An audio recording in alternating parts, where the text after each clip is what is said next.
G'day, mate. 40 here. I want to talk to you about the rat-a-tat-tat of the machine gun of love.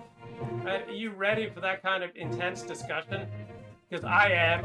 I just had the old Christmas dinner with the family, right? I'm ready to talk about the Tangled History of the Right to Privacy, right? Terrific book. And I'm looking at page 206 here, and it talks about Frank Harris, right? Have you guys heard about Frank Harris? And the author says, nobody has ever written the truth like Frank Harris. Right? You think you know about truth? Well, you don't know truth till you've read Frank Harris. He wrote a 4-volume autobiographical series, My Life and Loves, right? He published these multiple volumes in the 1920s. And if you were to read these learned works, you would find out that the author Guy de Maupassant had once visited 6 prostitutes in 1 hour. Like, where else would you get that kind of, truth, right? You don't just get that in the New York Times. That he had stamina and syphilis, right? Many people have stamina and many people have syphilis, but this author, he had stamina and syphilis, right?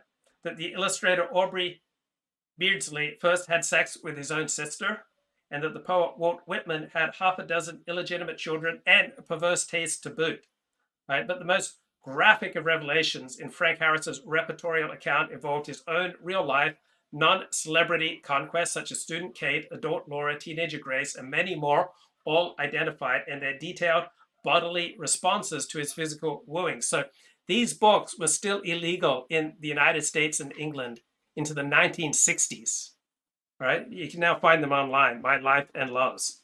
So some of the vignettes involve girls, some involve sexual assault, including one that he describes as his most amatory experience. Friends do not escape his revelations. One real-life teacher shared a deeply personal sexual problem with Frank Harris, and agreed to a bizarre remedy, all of which Frank Harris describes in gruesome and highly embarrassing detail. I went at once in search of a whipcord, tied up his unruly member for him night after night. So Frank Harris argued he had the right to reveal all. Why? Because as a journalist, he always fought for the Holy Spirit of truth. And here he would once more. He says, I am resolved to dare to speak whatsoever I dare to. Right? He was a First Amendment soldier. And he was going to let loose with his truth. And he was going to educate the young so that they could unleash their machine gun of truth. So just like no one's ever played Test cricket like Brendan McCullum, the current coach of England, the English cricket team, right? He has completely turned around the fortunes of England. So a year ago when I was here, England was just absolutely getting thrashed by Australia. But now we have this, whole exciting new brand of cricket, just like with Brendan McCullum and Frank Harris, right? Truth as we've never seen it before. Now we've got cricket as we've never seen it before. Like, cricket is truth, and truth is cricket. So this is a revolution that's not just going on in cricket, guys. This is going on in all sorts of different sports. People ask if they should just try it. And there's no doubt with analytics and money that many sports are changing. As a player of Madden video games and occasional watcher of NFL matches when I was younger, I never understood why teams ran the ball so much. For one, players never got that far. And two, a team that the same players were used repeatedly, meaning... Look, when you run the ball, that's just incredibly self-obsessed, all right? You've got the ball and you're just running with it on your own, but is there a shared experience? Like, are you building a bond with some other bloke when you're just running the ball? Right? Yeah, sure, you've got 9, maybe even 10 people blocking for you, but it's just not the same kind of communal shared experience with energy that you get from passing the ball. Is there anything more exciting than one bloke passing the ball to another bloke? I mean, there you're building something, you're creating something, you're developing something, you're sharing an experience, right? You just can't pass the ball to yourself, all right? I can't throw ball and catch ball, all right? I have to give it myself. I have to let go of my ego, right? Ego, edging God out. I have to let go of my ego if I have the ball, and then I have to pass it to someone else. I have to surrender control, all right?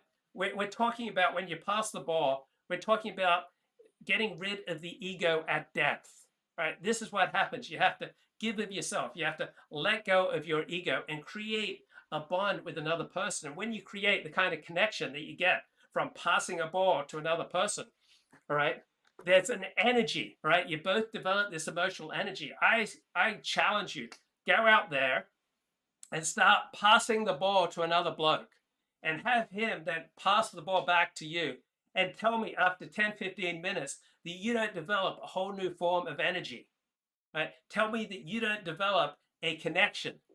And then tell me that from that increase in energy and that increase in connection and that increase in community and that bond with another human being, tell me out of all that, you do not then develop an ethic, a whole morality based on just passing the ball back and forth.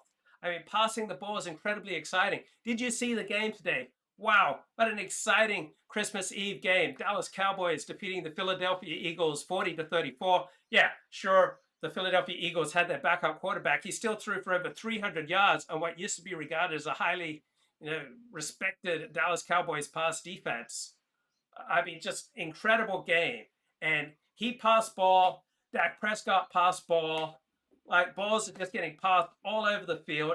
Did you see the Cowboys were down to 3rd and 30? And Dak Prescott went back to pass. He found T.Y. Hilton for a 52-yard pass play, right? And that ball traveled 60 yards in the air. You don't think that Dak Prescott and T.Y. Hilton have developed something special, that there's not a camaraderie from passing the ball 60 yards to another bloke? You don't think that there's a special connection between these blokes that's going to transcend this particular contest? You don't think that they are bonded from this experience and that out of the bond of completing a 60-yard pass, all right, on 3rd and 30, you don't think there's a whole morality and an ethic that develops from committing a 60-yard pass against the Philadelphia Eagles and just pulling off that exciting 40-34 victory? So passing the ball, it's about the most exciting thing you can do, right? It's not a selfish, onanistic act, right?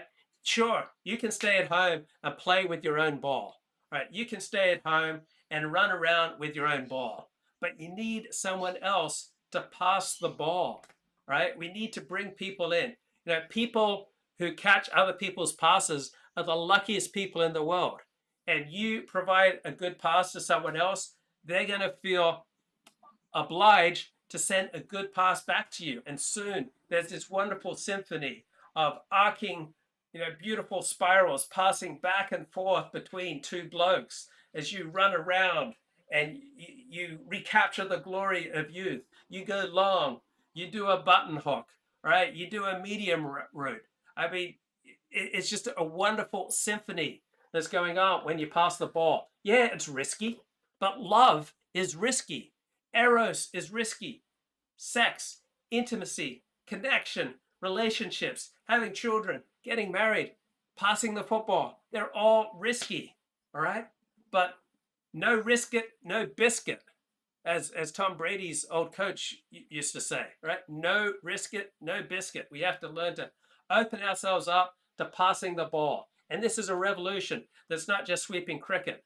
It's not just sweeping the National Football League. It's also sweeping the National Basketball Association, where they're shooting more three-point shots. So teams are risking more than ever before to score more than they ever have before, right? You miss all the shots you never take, right? This is true for life, for love, for business, right? So let's get more information here about the revolution going on in sports. That they would get worn out. They'd give these players huge contracts and then run them till they couldn't run. But I didn't know anything about the NFL, so I figured the sport's first billion-dollar baby knew something I didn't. But since the year 2000, teams have thrown the ball a lot more. So now I wonder if they were just stuck in an old way of looking at the game and protecting the ball. Because as they've started to throw it more, they've started to gain more yards per play. And it's changed the sport. Like the fact that people started calling the NFL basketball on grass. This was because... Don't you want to gain more yards per play in your life? Isn't it time that your love life got more yards per play? Isn't it time that your earning life started getting more yards per play? Well, you can't get more yards per play running the ball. This is not just something you can do on your own. We need other people. We need to pass the ball to others. There's an exciting revolution going on in sports, in life, in love. Don't miss out. Because when the quarterback started throwing the ball in the air more, coupled with extra spacing and non-stop movement, it meant the sport was more like basketball with its one-on-one action. Don't you want more extra space in your life? Don't you want more one-on-one action? Pass the bloody ball, mate. And crazy cross-court running. Of course, basketball had its own revolution. When the league was merged with the old ABA, that led to the three-point line, which had a slow start, but then over the years, you know what started to happen? Teams worked out that 3 points were worth more than 2. This was a risk worth taking, but the players had to adapt as well. This little blip in the middle was when they moved the line closer, but you can see almost every year there are more three-pointers shot in basketball. And there are patterns in Test cricket as well. If you look at runs per 12 over and the average of each wicket, they spent 30 years following each other pretty closely. That was until ODI. Okay, so let's get back to learning about Frank Harris, My Life and Loves. Why was this book so dangerous?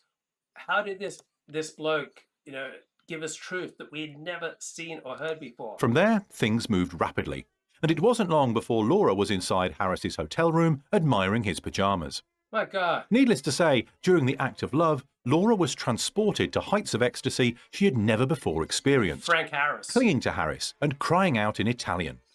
But Harris was disappointed by her lack of adventurousness and the nagging doubt that she was not a virgin and presumably must have given herself to the American before himself. That said, in the weeks that followed, under his tutelage, Laura learned to fully express herself in the boudoir and make the most of her extraordinarily flexible body, the result of doing Swedish exercises every morning, which proved most invigorating for both parties. Harris pauses in his reminiscences at this point to take vocal issue with the gluttonous dining habits of the British upper classes, based upon his attendance at a banquet where the haphazard feeding frenzy of a room full of blue bloods trying to eat turtle soup would have shamed pigs at a trough. As a journalist, Harris met and interviewed Charles Gordon before he set off on his ill-fated expedition to the Sudan. He considered him too pious and sure of himself, and General Wolseley, who led the attempt to rescue him at Khartoum. He considered him too lightweight with little personality.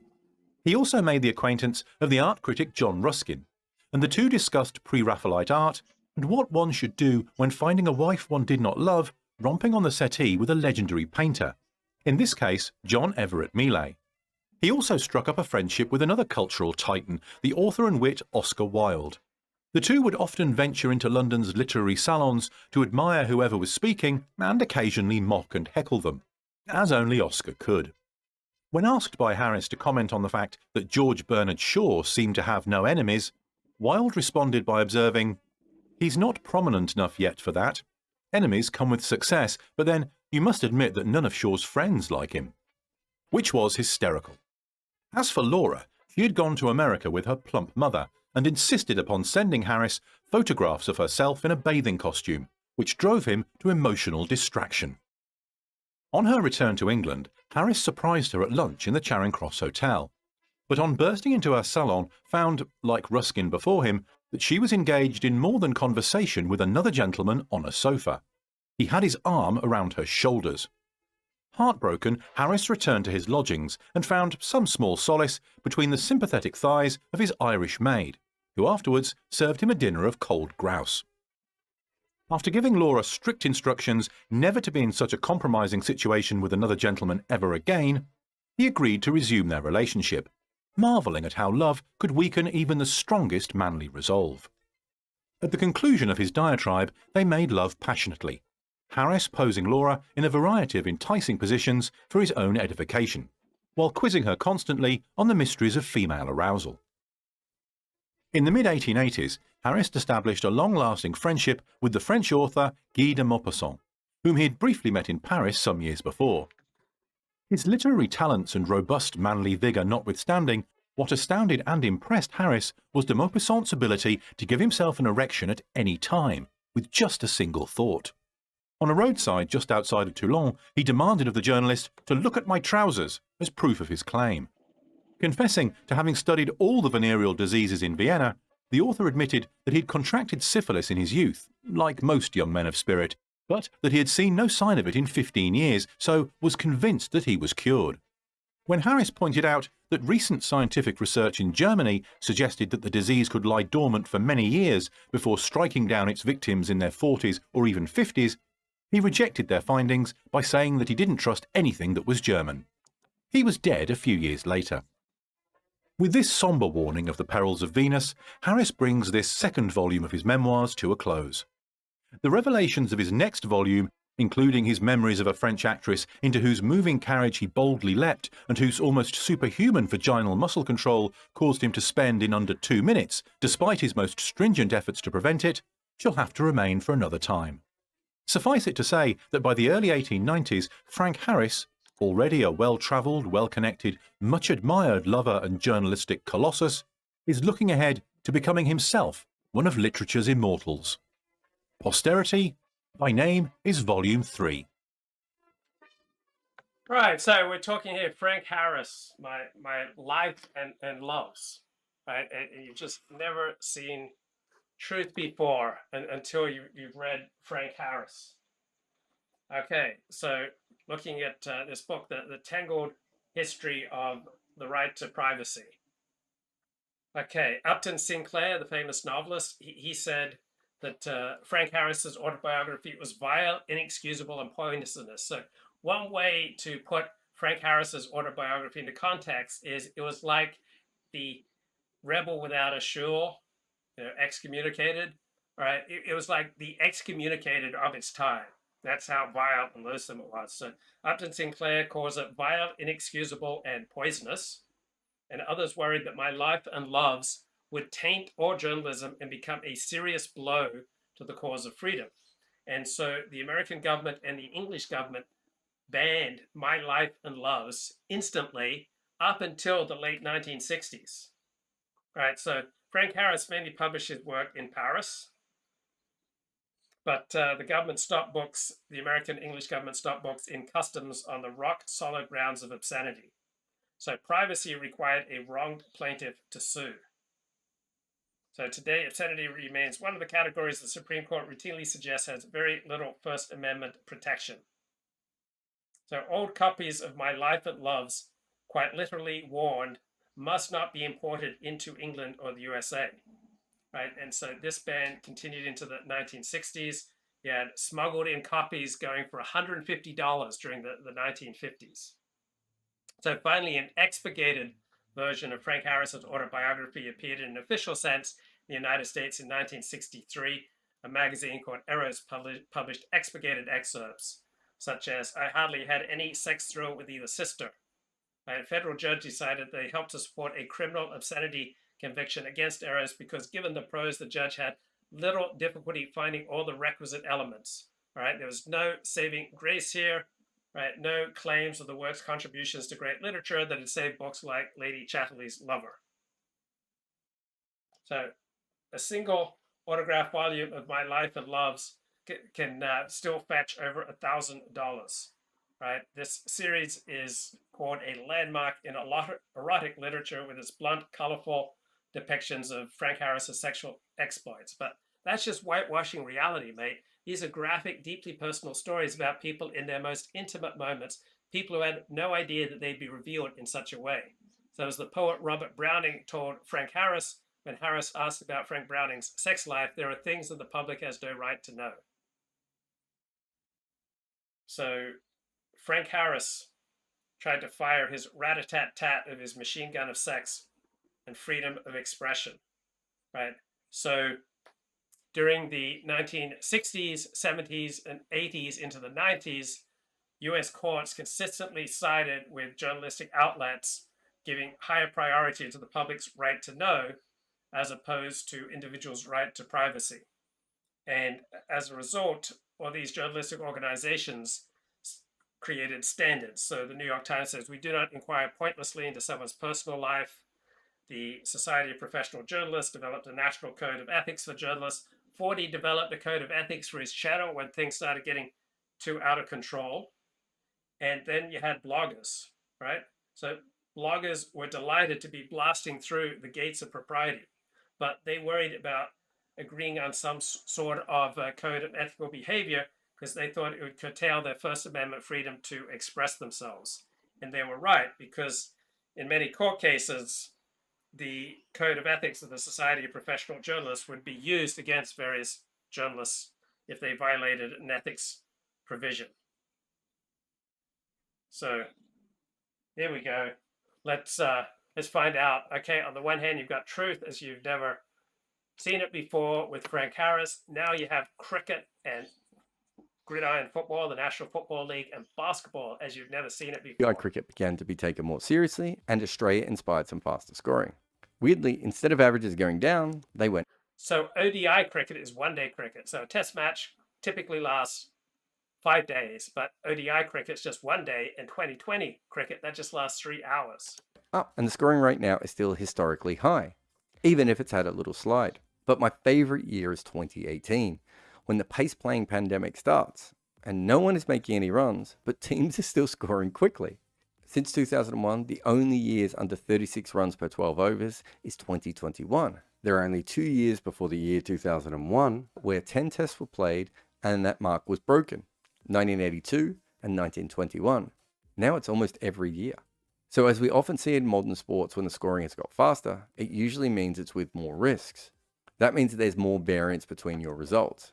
So sometimes it works and you fly, and sometimes it crashes and you burn. And there's a really interesting thing to look at when you look at fourth innings chases. Before 2000. I mean, isn't that like dating and life and love?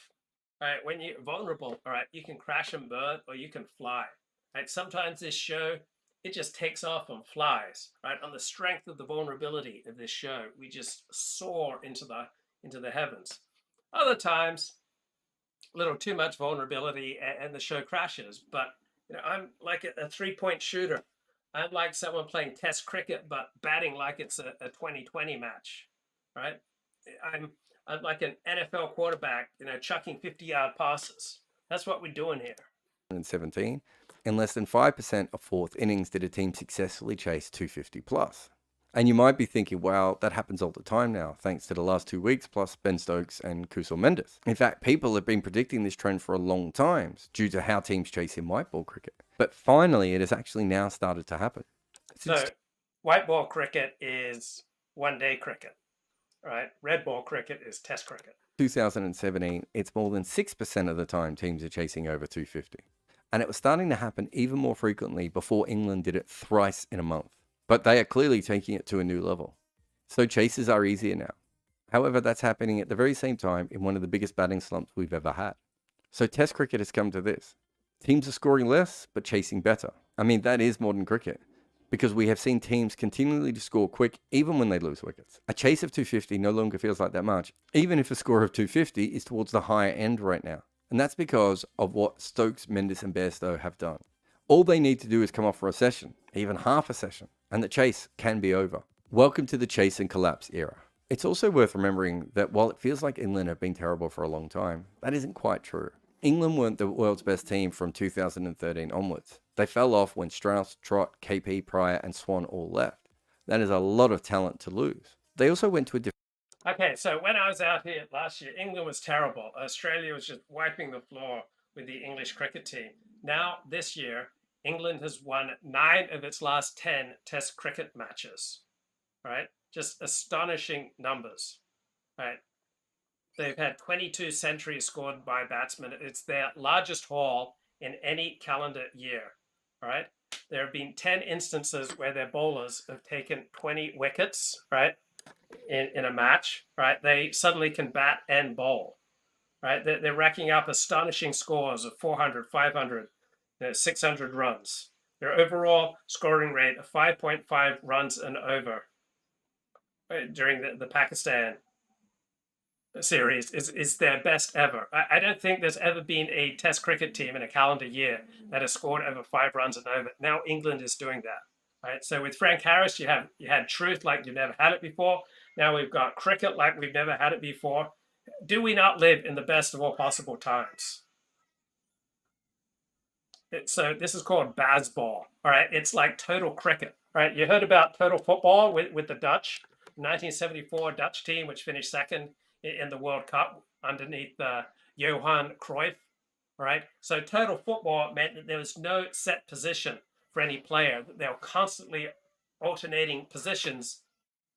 It was like a ballet going on the soccer field. Now, total cricket means that there are no set positions, right?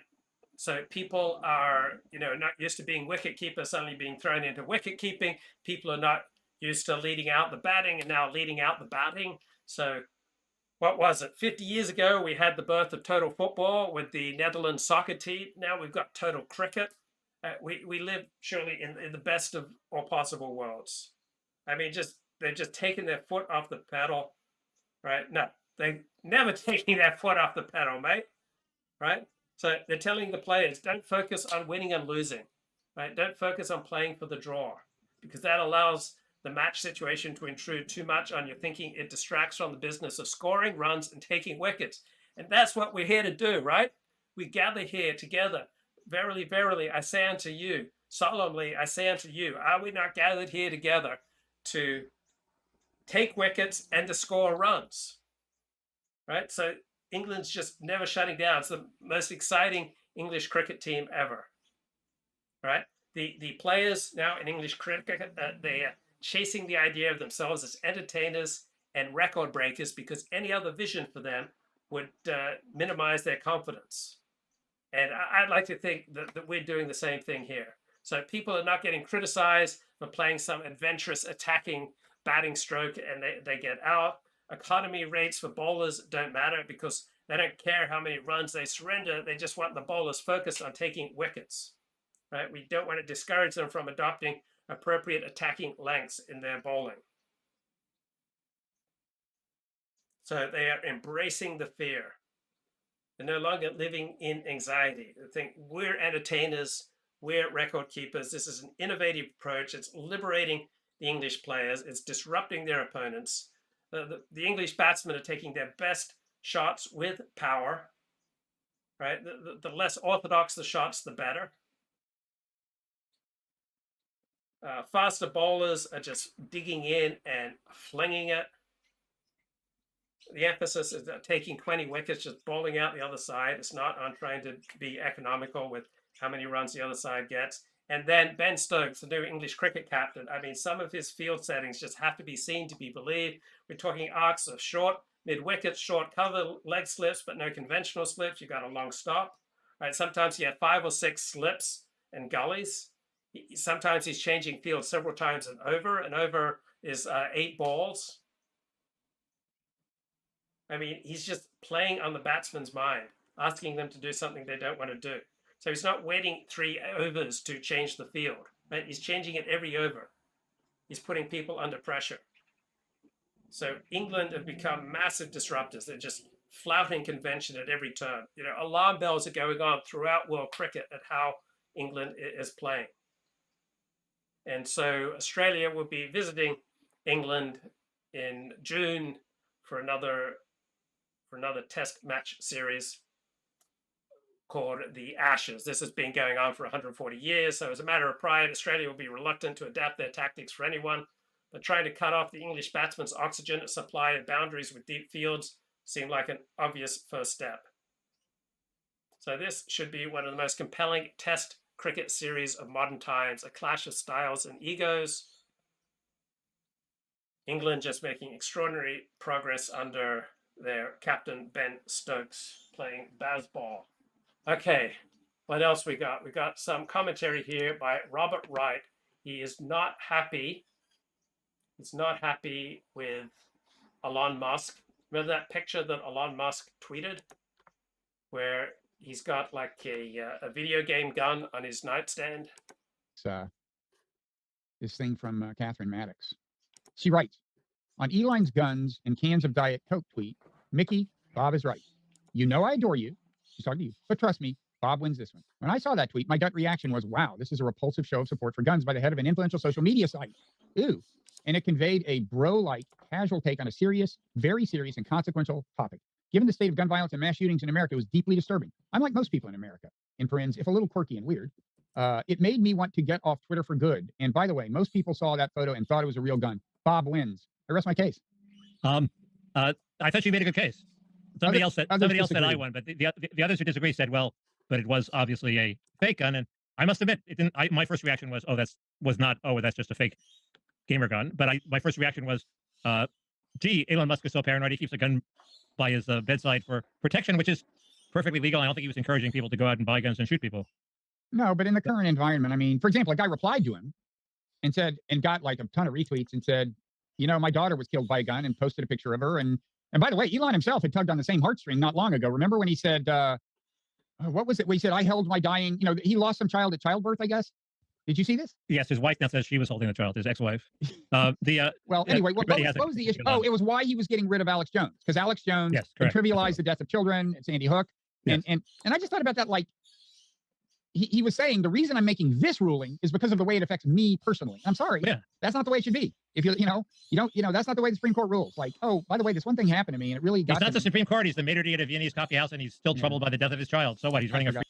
Okay, so this is Mickey Kaus's understanding of the Elon Musk era on Twitter, that Elon Musk is like someone running a Viennese coffee house. And so you can't diss the proprietor who's operating this coffee house, but within the rubric of this particular coffee house, there's more freedom of expression. It's like a high-level salon, and I think that's accurate. And so Robert Wright here is presenting the classical liberal approach that you should always calibrate what you're saying to how it could affect or how it could come across to many different audiences. So it should always be reflexive.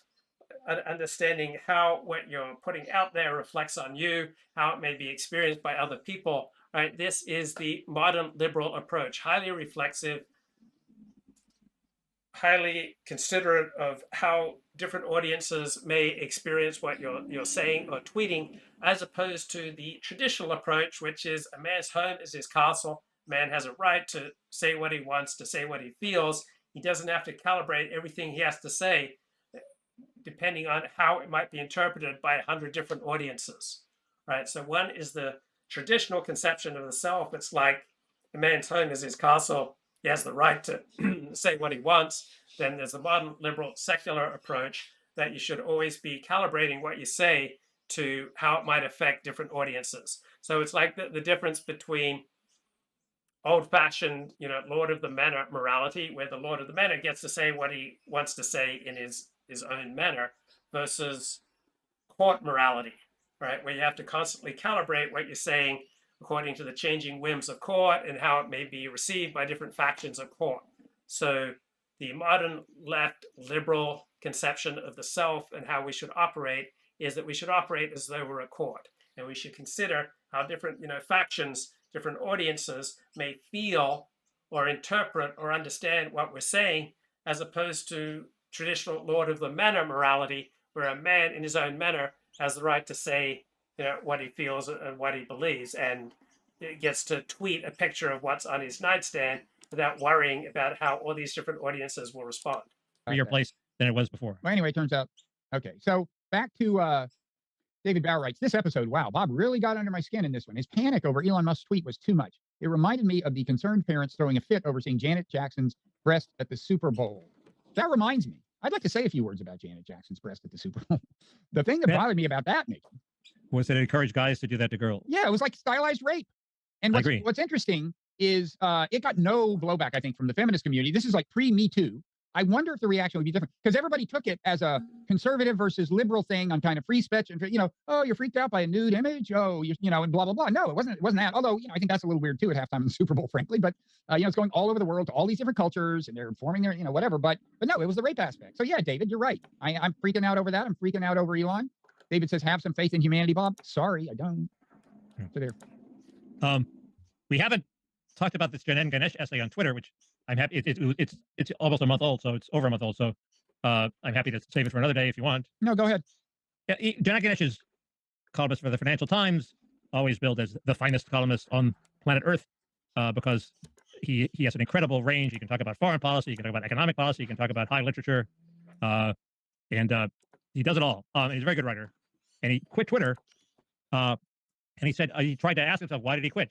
It wasn't because the usual reasons that he was attacked or it's vapid. He said the thing that only somebody who sees himself as an incredibly high status writer would write. Said the site reeks of low status, and not because. Sorry, he said that. He said that. He said the unsayable. He took the snob attack on Twitter, and he admits there's a lot of good on Twitter. Much of Twitter is conducted in a certain voice, or what might be called a home key. Some would describe it as twee or beta, but it is easier to cite examples than to name it. Here are a few. Quaint bios, tea enthusiasts, cultural references to the science fiction or superhero genres, self-mockery about bad dates and social awkwardness, jargon, performative, in quotes, gaslighting, that people with a healthy distance from politics don't use or understand. The site is often likened to a town square, but evokes more closely a pub on quiz night. There is that sense of people finding camaraderie and having no better options. There is some sublime humor on there, but it is the humor of consolation. This guy sounds kind of like an asshole. Well, he has the balls to be an ass to make the asshole argument, which is alpha males don't do Twitter. And although you can see that some do, and I just think I disagree with him, but he's getting at something. There is sort of like this, like you had nothing better to do on Saturday night than tweet aspect to certainly my tweets, and he admits that he's and Glib Medley says there's probably an analogy available with Twitter manners and how roughing the quarterback has changed. So the new Twitter manners, favored by the globalists, by the liberals, by the leftists, by the moderns, by the secularists, is that you should always consider how your tweets come across. And so for people on the liberal left, right, the moderns, the secularists, right, they have their own partisan perspective, right? They think they're above and beyond partisanship, but they're not. It's just that the traditional, the conservative have a cruder hero system, right? We believe in God and country, for example. We believe in our religion. We believe in our community. We believe in our people. This is a crude hero system. But the liberal left, right? They have their own hero system. It's all about what's sophisticated, what's shows openness to new experience. It's about what shows elevated taste that distinguishes them from the hoi polloi, right? So everyone's got a hero system, but people on the secular left, the liberals, they don't think they have a hero system. They think they're beyond all hero systems. They think they're beyond partisanship. They just think they're pragmatic. They just think that they are unbiased pursuers of the truth, but they are just as partisan as the right. They also have their hero system, right? But their hero system is designed around, esoteric tastes, kale for salad, art that doesn't have, any kind of definitive message or ending, right? They have their own, sophisticated partisan perspectives, but they don't recognize it. So here is this Financial Times columnist saying, he's quitting Twitter because the hoi polloi are using Twitter. The regular people really are using Twitter. It's not for the elites, and he really just wants to be with the elites.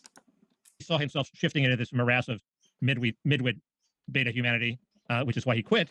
But the other thing is, in addition, I'm sure there are hundreds of reasons to attack this, and it's worth reading just because it's so well written. But it has first, there are a lot of alpha males who are on Twitter, alpha females. My test is Maggie Haberman, the best chronicler of Trump. You caught her in some egregious bullshit a couple of weeks ago, but basically she's the person who found out what was going on in the Trump White House, and she also provides a valuable public service in terms of if you wanted to find out what was happening now, what happened today.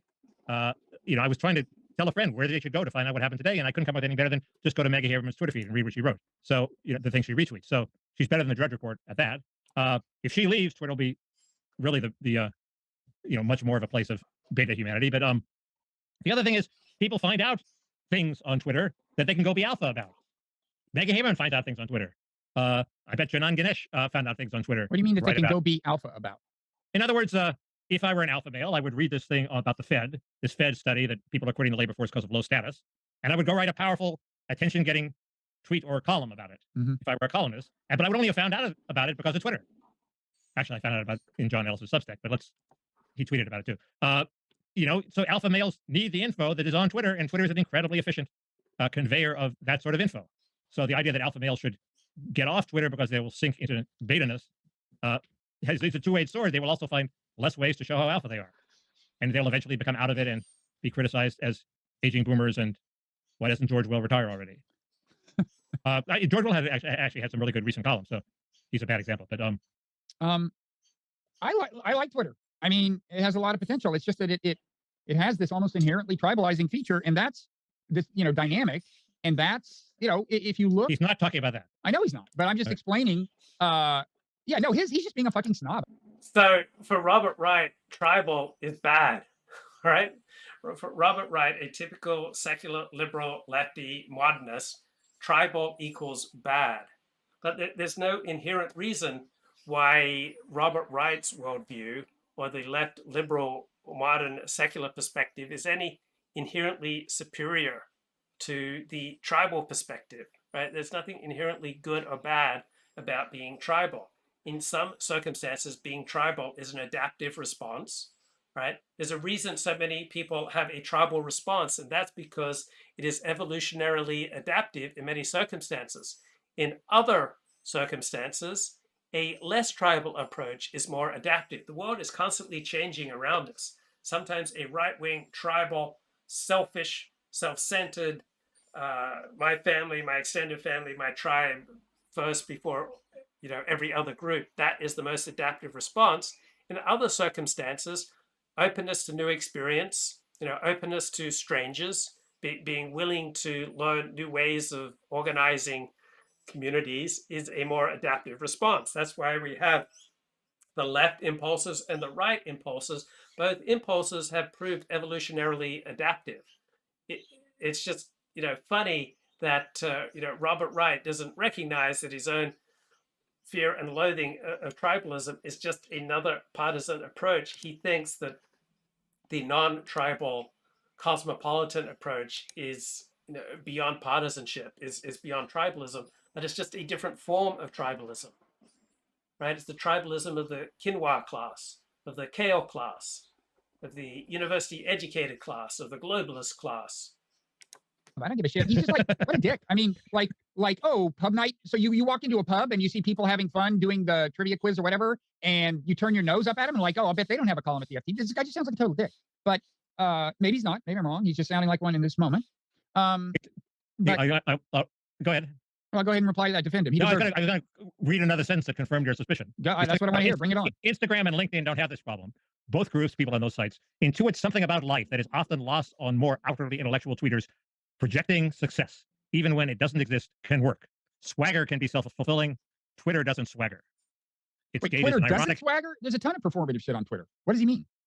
Well, he means that it does. He's thinking that performative stuff doesn't. It's faux swagger. It's not carry enough actual projection of success. No, he's just missing that part, I think. There's a ton of swagger on Twitter. It's one of the most annoying parts of Twitter. People like him swaggering. But people, I don't know if he's swaggered on Twitter, but people we follow don't swagger. And yet you would have a swagger. Who? I'm not gonna name names. People you follow like not in a hate watch way.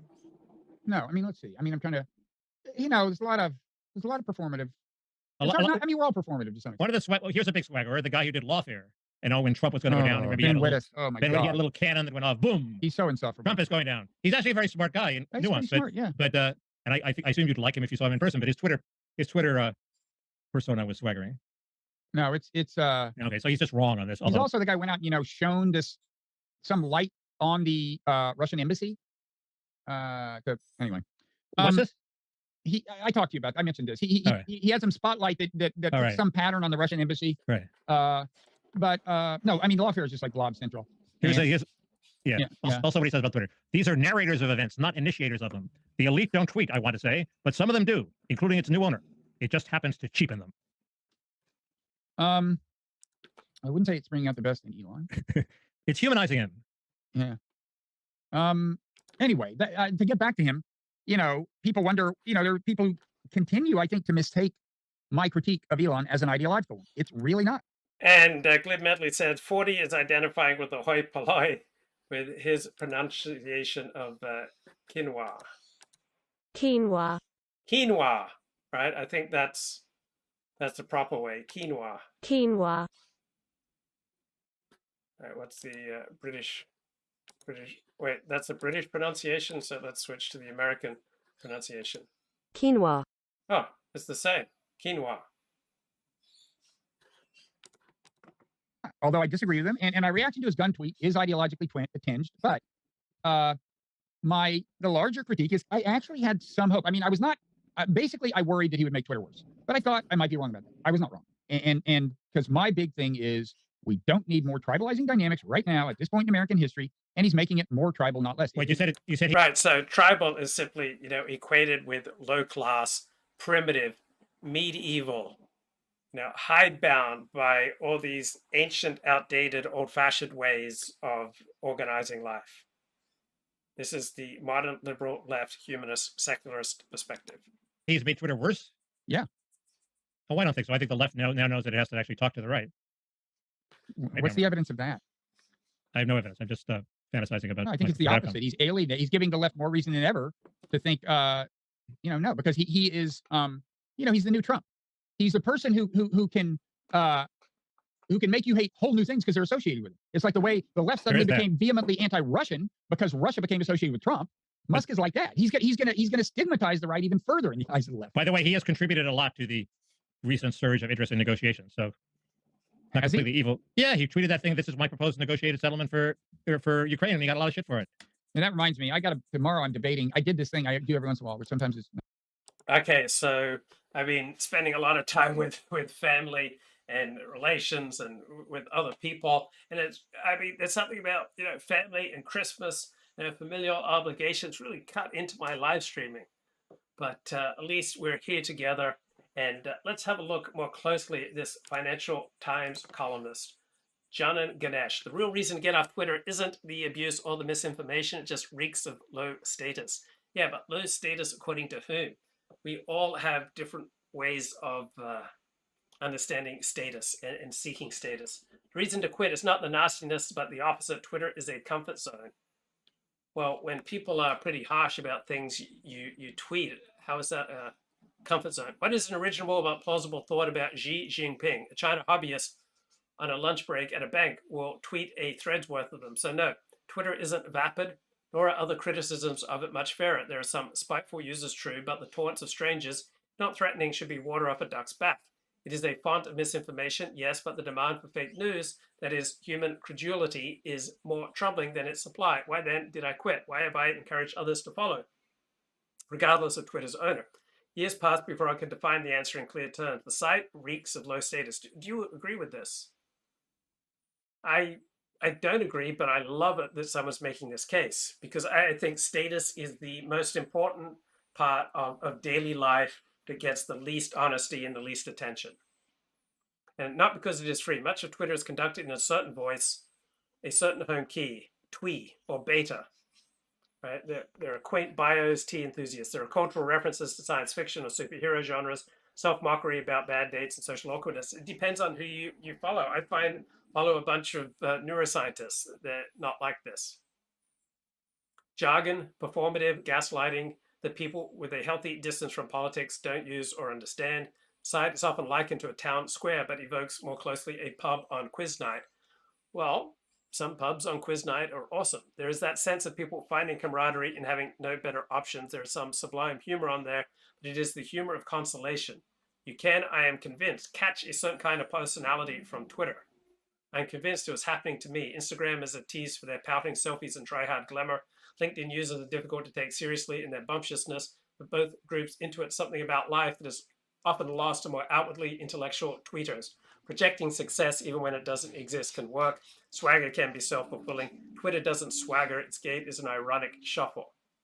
Well, here's the thing about irony. It gets nothing done. I don't agree with this. I mean, there are a lot of very smart, important, influential voices on Twitter.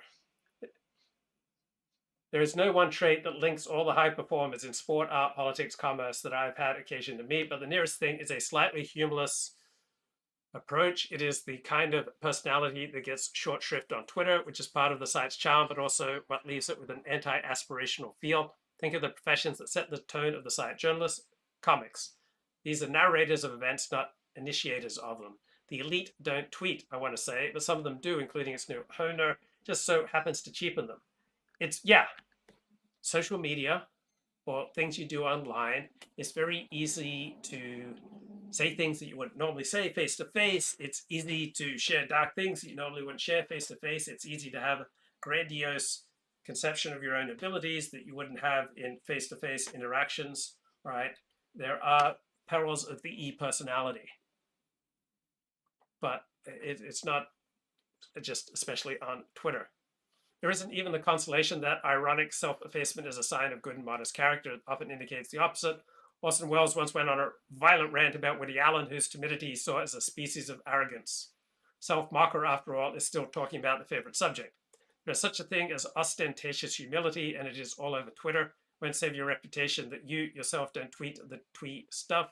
You'll be tainted by association on a platform where 812,000 people follow someone pretending to be the Downing Street cat. What is worse, you might join them over time. Prolonged social media use is mind shaping. Yes, everything we do is mind shaping. You can, I'm convinced, catch a certain kind of personality from Twitter. Yeah, just doing anything online. Right? All the peer pressure is to be a massive mocker of things, including yourself, so you affect that tone until it becomes your personality. The site's reigning atmosphere of domestic mediocrity sucks you in until one night you curl up in front of a TV series and live tweet it. Critics of Elon Musk say that selling the right to a blue tick will make Twitter uncool. Make it uncool. Right. He's already convinced that it's low status and uncool. So I'm glad that this Financial Times columnist has made the case. But meanwhile, let's get some Mark Shapiro here talking about 19th century Orthodox Judaism and its response to the rising Reform movement with this kind of celebration style of worship. And this one particular Orthodox rabbi is arguing you shouldn't be happy when you're talking to God and confessing your sins. He explains that no. And if you look at the Shulchan Aruch, it's, I'll read it for you here, in,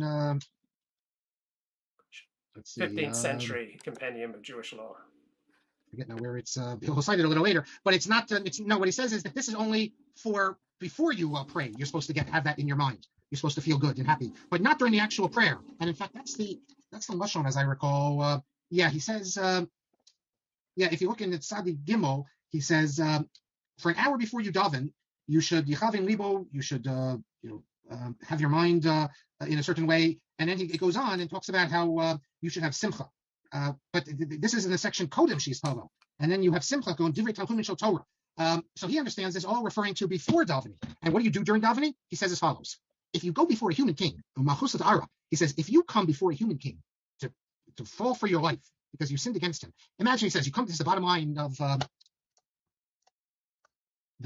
he says, if you come before a human king to plead for your life and repent for your sins, and you come before him with musical instruments, he's going to be furious. Can you imagine? You come before the king and you're asking him, please spare our lives, let us live in peace, etc., and you come with musical instruments, he'll think you're crazy. Simcha mazel. What does simcha have to do with when you have bechi, crying, and tachanunim? But in a time where you don't have an avon, a sin, then you can come with shir. So, for example, at a simcha, at a wedding. But davening, you're going to be happy? No, you need to be quiet and fearful. That's what davening is. And then he goes on, certainly when it deals with God. When the Beis HaMikdash was around, he goes on, when was it possible to do simcha? You have a simcha space shaleva, for instance, etc. Then you had a great simcha. However, from the day that the Beis HaMikdash was destroyed, and no more Ruach HaKodesh and no more Davua, the only way we can repent is through our prayers. And how can you? How can you come before him with shir and klei zemer? It's almost like he's saying you can't come before him singing, because if you're coming before a king and you're pleading for your life, would you sing also? No, you wouldn't sing. But that's his lashon. It's as if the Nesivos is saying if you think of prayer this way, that it's just pleading for our life, then what are you singing for?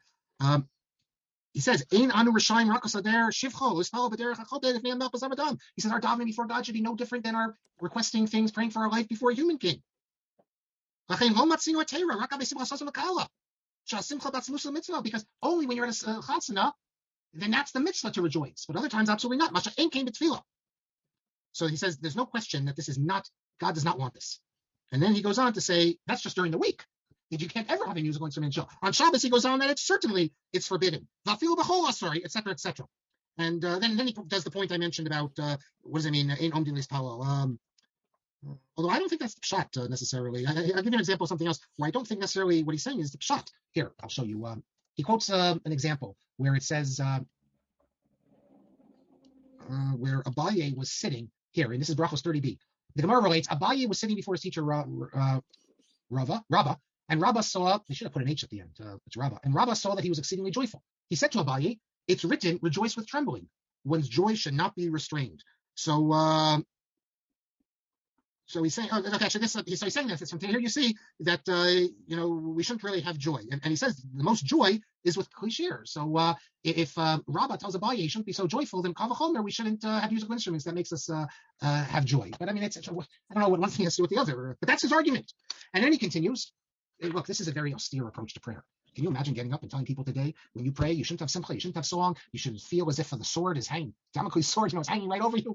That's not what we do. You don't need to walk around with a guitar and a saxophone like you saw 2 weeks ago or last week to understand. I mean, that we have singing, we get into it this way, and we all know that if we're going before Putin, he decides to turn on the Jews and they have to send Rabbi Lazar there, to try to, request mercy on the Jews. He's not going to come with and start singing before Putin or anything like that. But music is not something new. We've been singing music for a long time. It's not just in the Beis Hamikdash.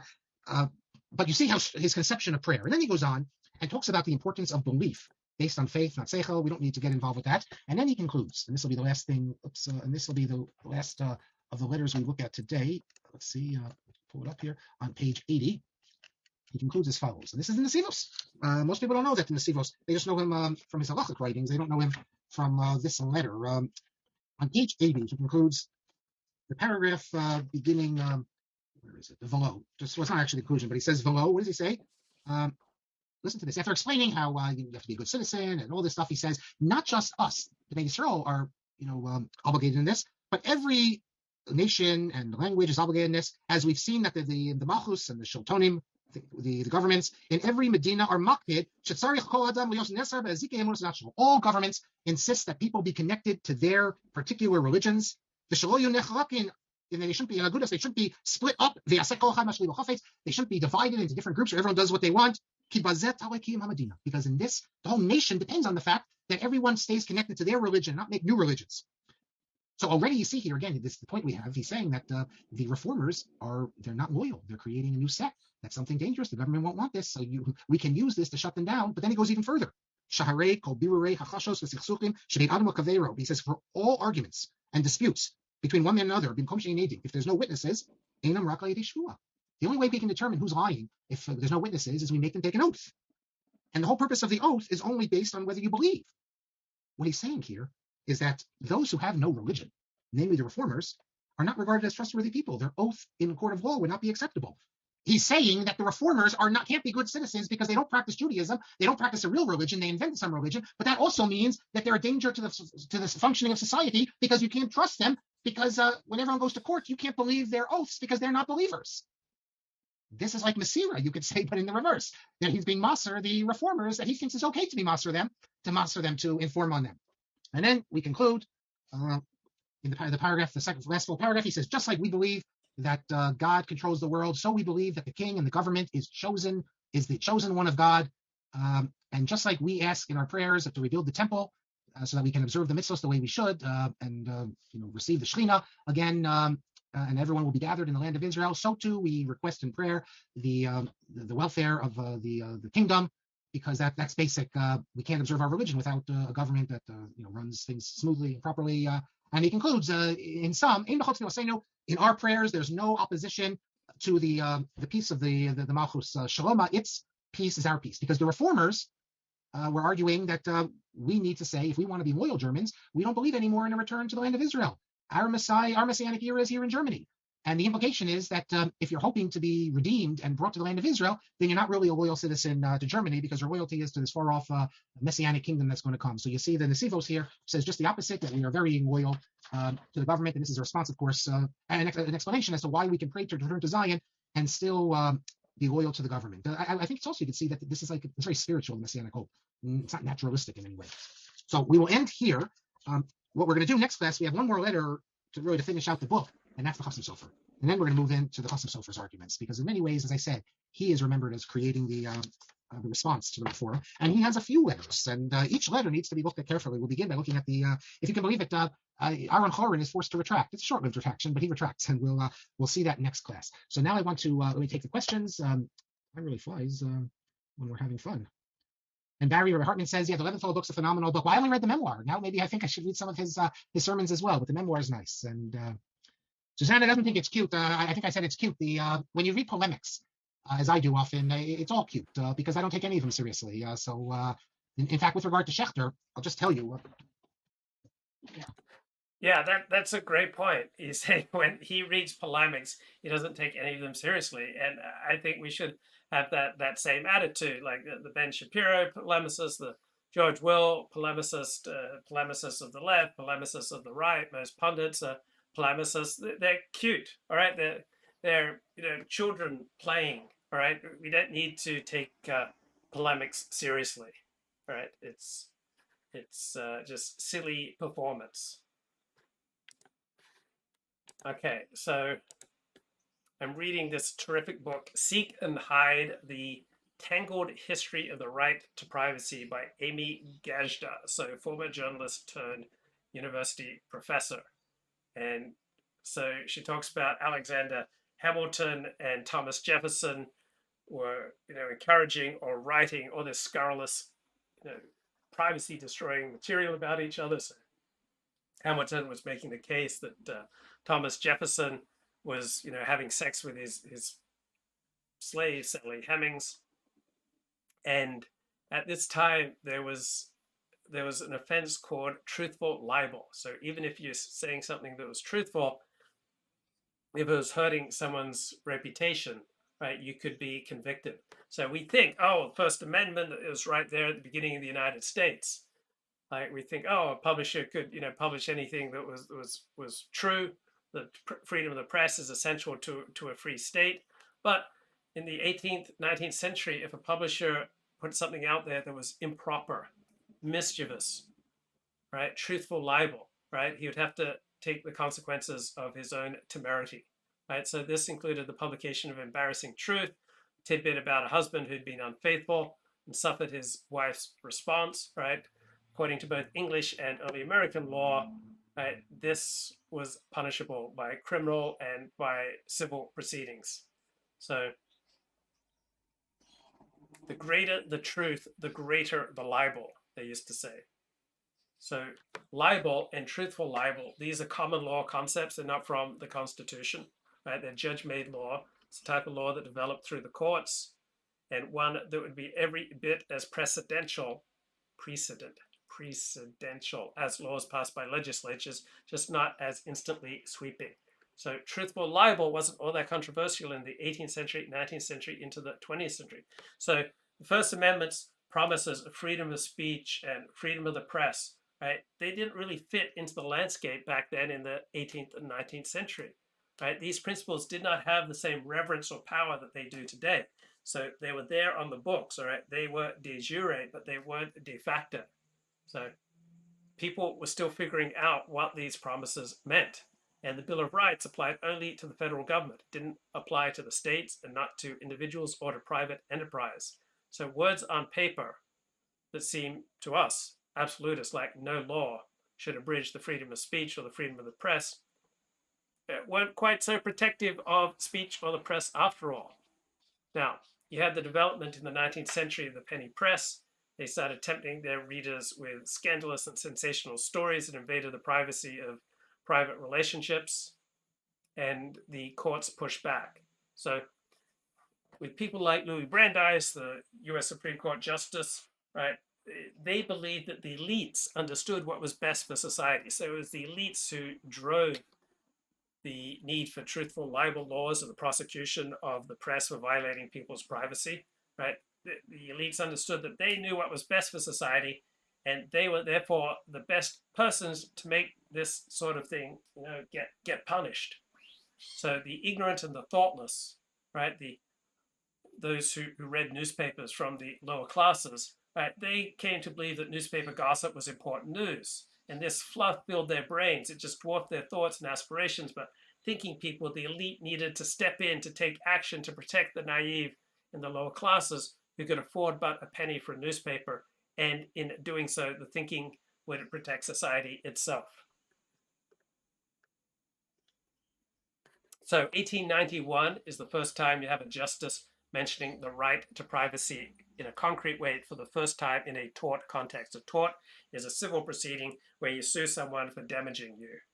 So this case involved a woman injured on a train who had refused the defendant railroad company's request that she submit to a surgical examination. She had the right to be left alone. She had the right to keep her nude body to herself, the justices decided, and they mentioned the right to privacy, the inviolability, the dignity of the person. This was sacred to and guarded by common law. Now, the people who most push for privacy laws and protection of the private tended to be elites with lots of things to hide, like President Warren Harding. He praised journalists who developed a privacy code, right? And after he died, one of his mistresses published The President's Daughter, right? An account of her affair with Warren G. Harding, including the fact she'd fallen in love with him when she was 13. Their first kiss was when she was 18. Warren Harding was in his early 50s. He was a US senator. He invited her up to a New York hotel's bridal chamber so that their discussion of a possible job and her admiration of him might continue without interruptions or annoyances. So yes, wouldn't it be nice to have a fancy private hotel room where 18-year-old women could come up and express their admiration for you without interruption or annoyances?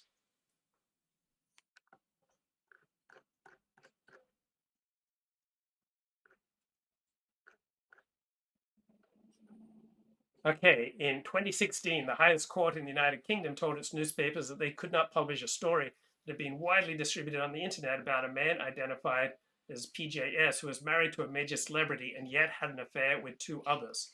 This publication was deemed a clearly unjustified invasion of privacy, the United Kingdom highest court ruled. Right? United States didn't have a problem with this publication, so the National Enquirer published that this man was Elton John's husband, David Furnish.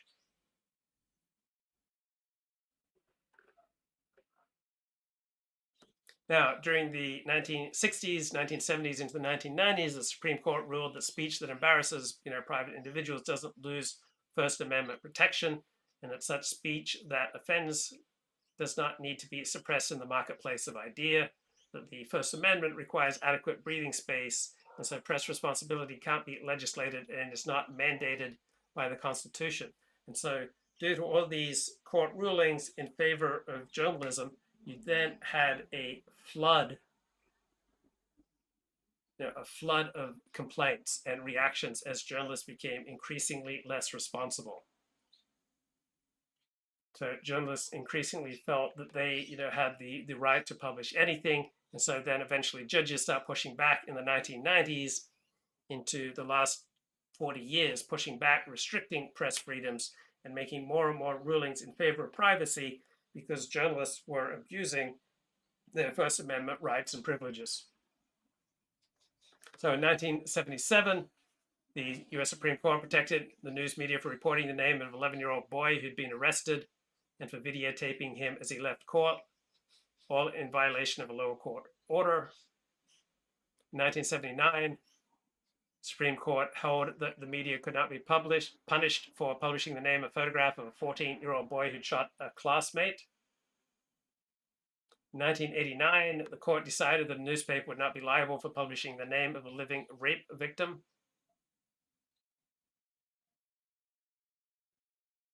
So there was an increasing celebration of press freedom through the 1970s, 80s, and 90s. There was an ever-growing sense that the public had all this right to know certain information, even if individuals found it embarrassing.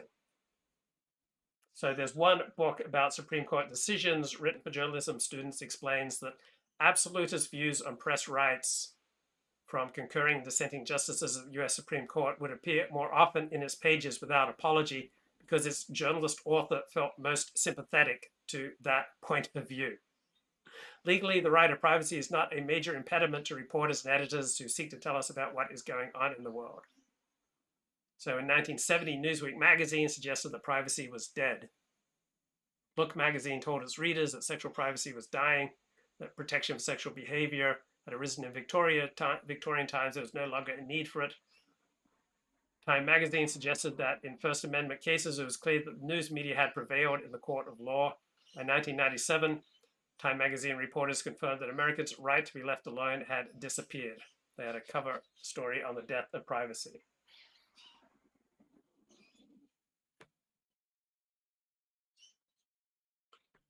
Okay, let's play a little bit more here from Mark Shapiro.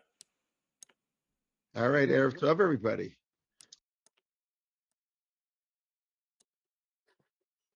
Okay, That's come a on, serious mate. mitzvah, I think, or finishing a Masechta. But I think that we don't have bar mitzvahs with dancing during Sfira, except it's on Shabbos. That's my recollection. But he says there's no issue at all. Put this over here.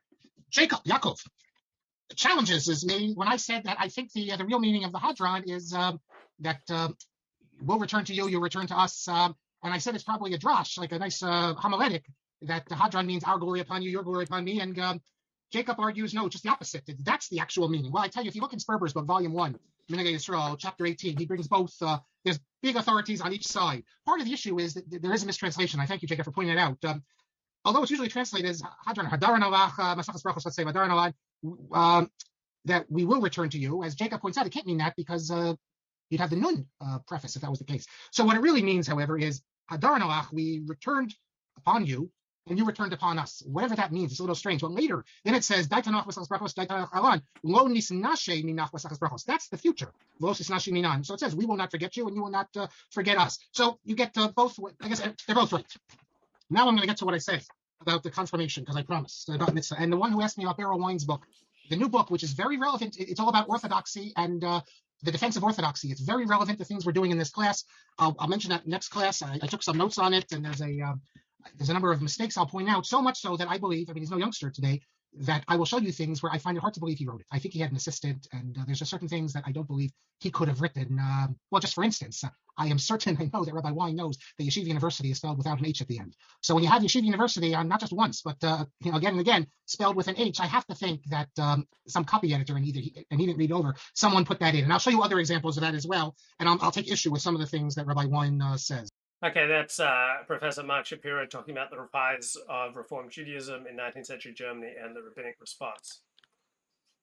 Okay, mate, let's talk about Los Angeles Times article. This was big in the news a couple of weeks ago. Colorado Springs wrestles with its religious anti-LGBTQ past after a gay nightclub shooting.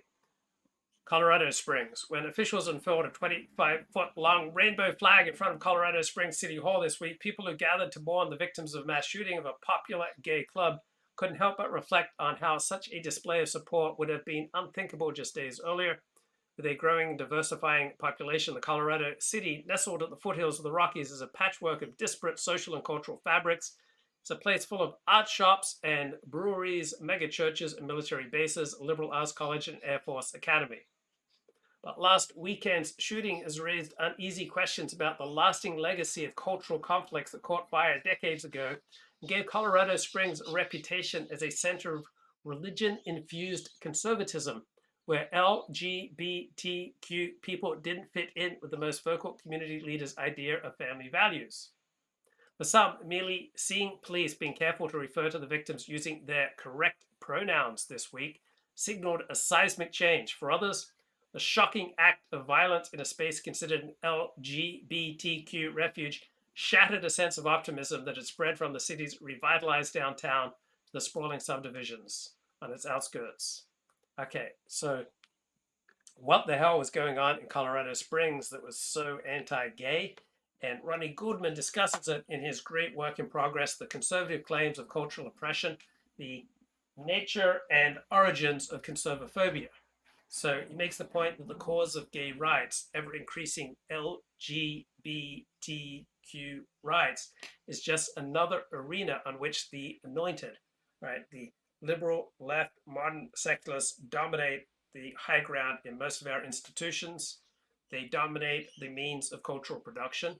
And this is just another arena in which the anointed prosecute their long war against the benighted, right? Those with more traditional and conservative tastes.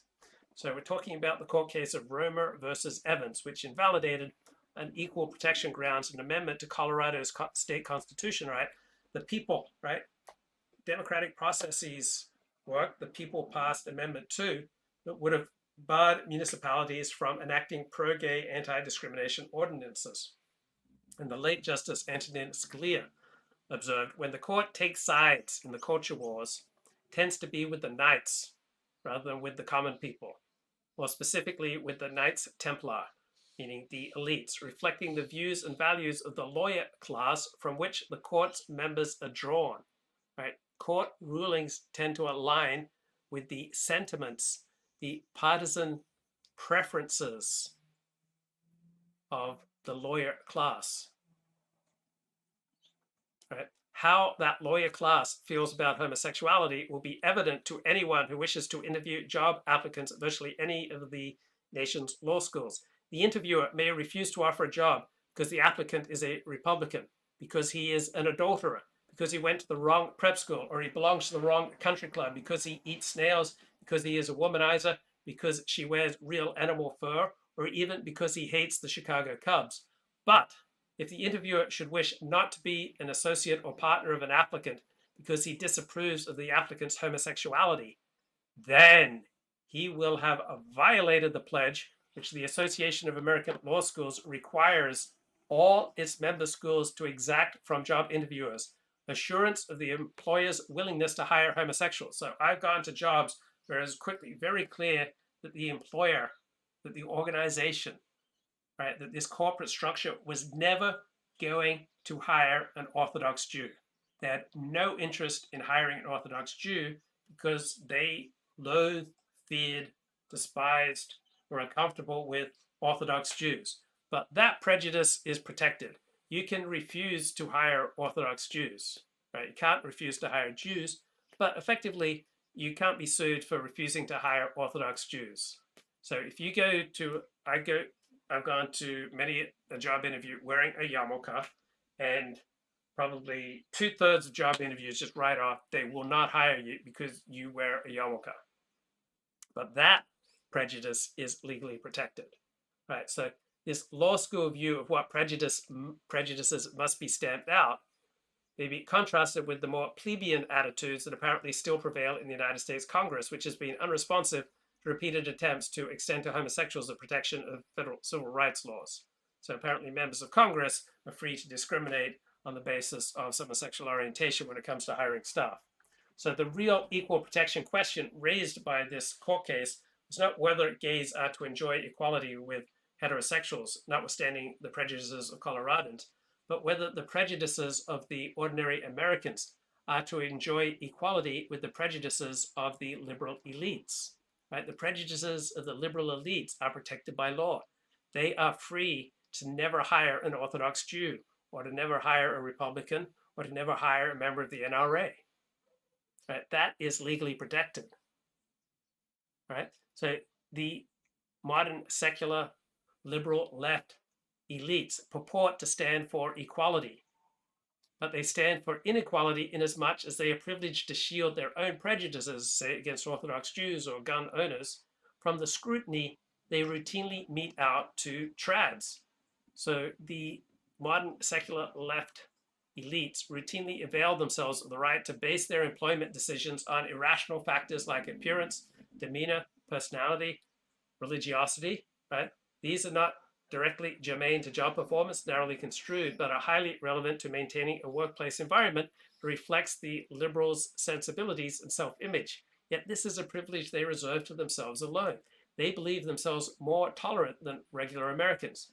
But Justice Scalia argues that the liberal elite's support for gay causes is an easy outlet for moral preening. It's not an expression of principled cosmopolitanism.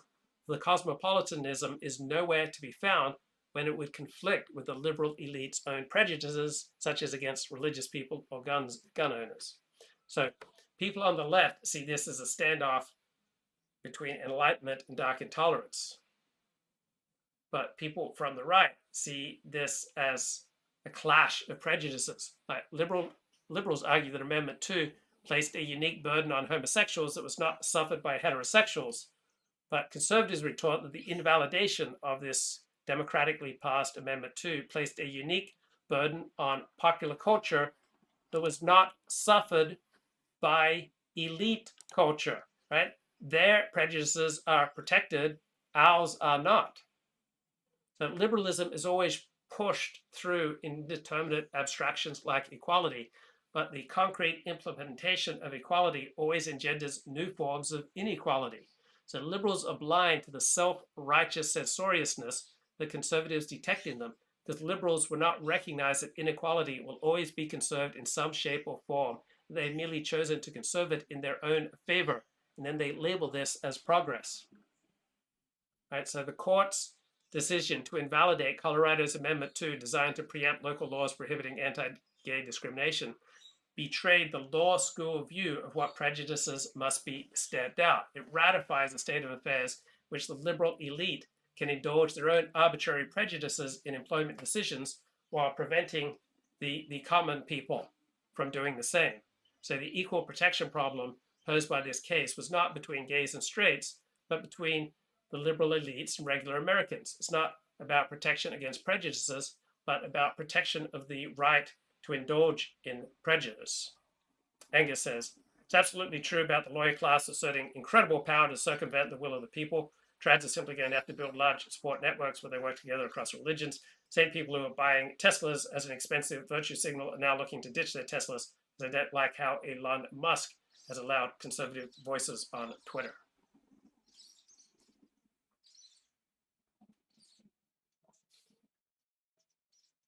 So you can call this the meta-equal protection problem, right? We're addressing not the victims of prejudice, but its bearers, the prejudicial privileging of some prejudices over others.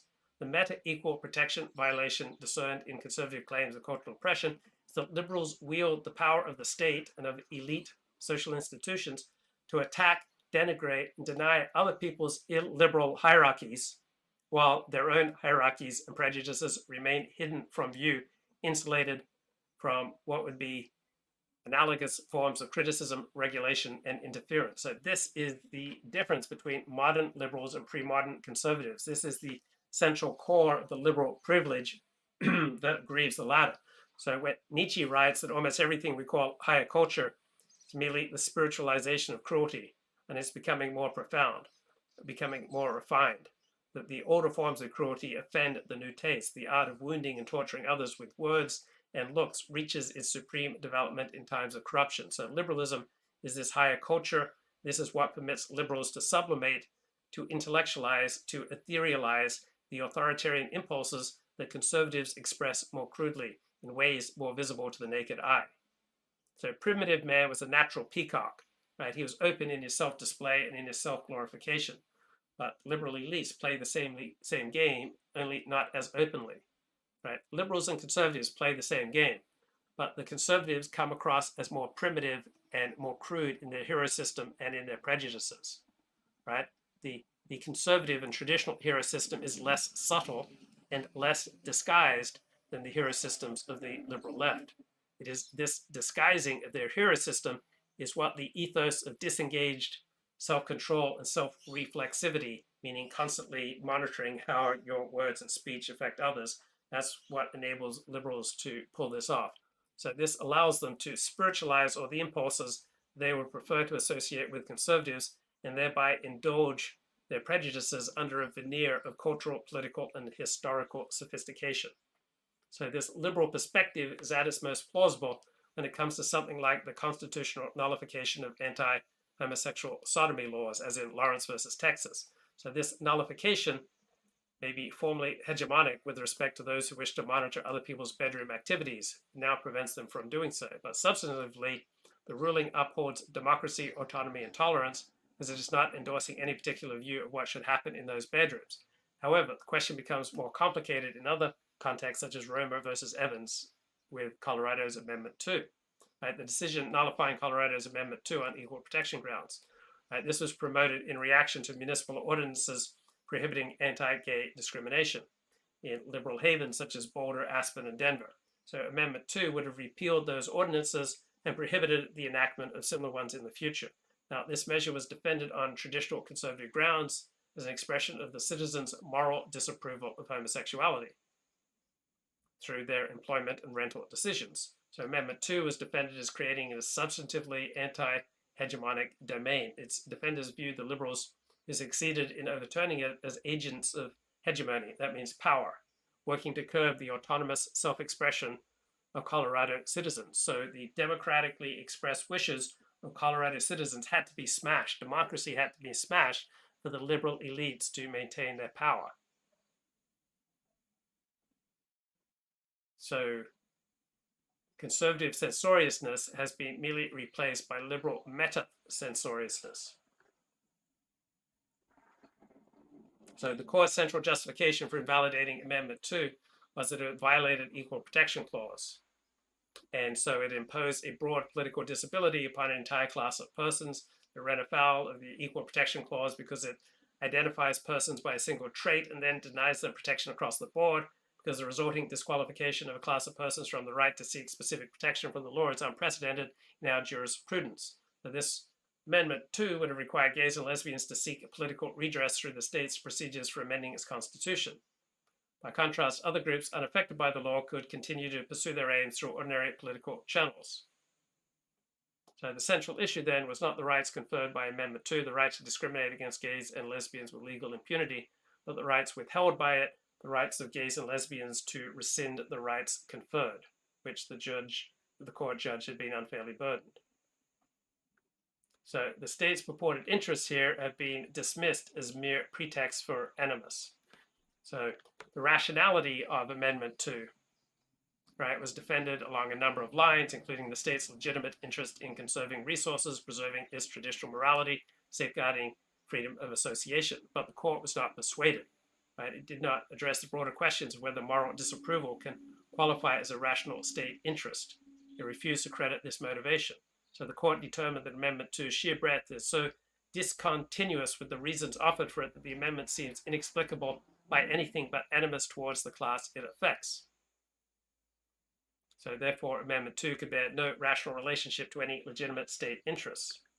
So this reasoning, Justice Scalia argued, was contrived and without legal precedent. So the central thesis of the court's reasoning is that any group is denied equal protection when, to obtain advantage or to avoid disadvantage, it must have recourse to a more general and more difficult level of political decision-making than others. The world has never heard of such a principle, which is why the court's opinion is so long on emotive utterance and so short on relevant legal citation. And you could say the same thing about the US Supreme Court's ruling mandating legalization for gay marriage.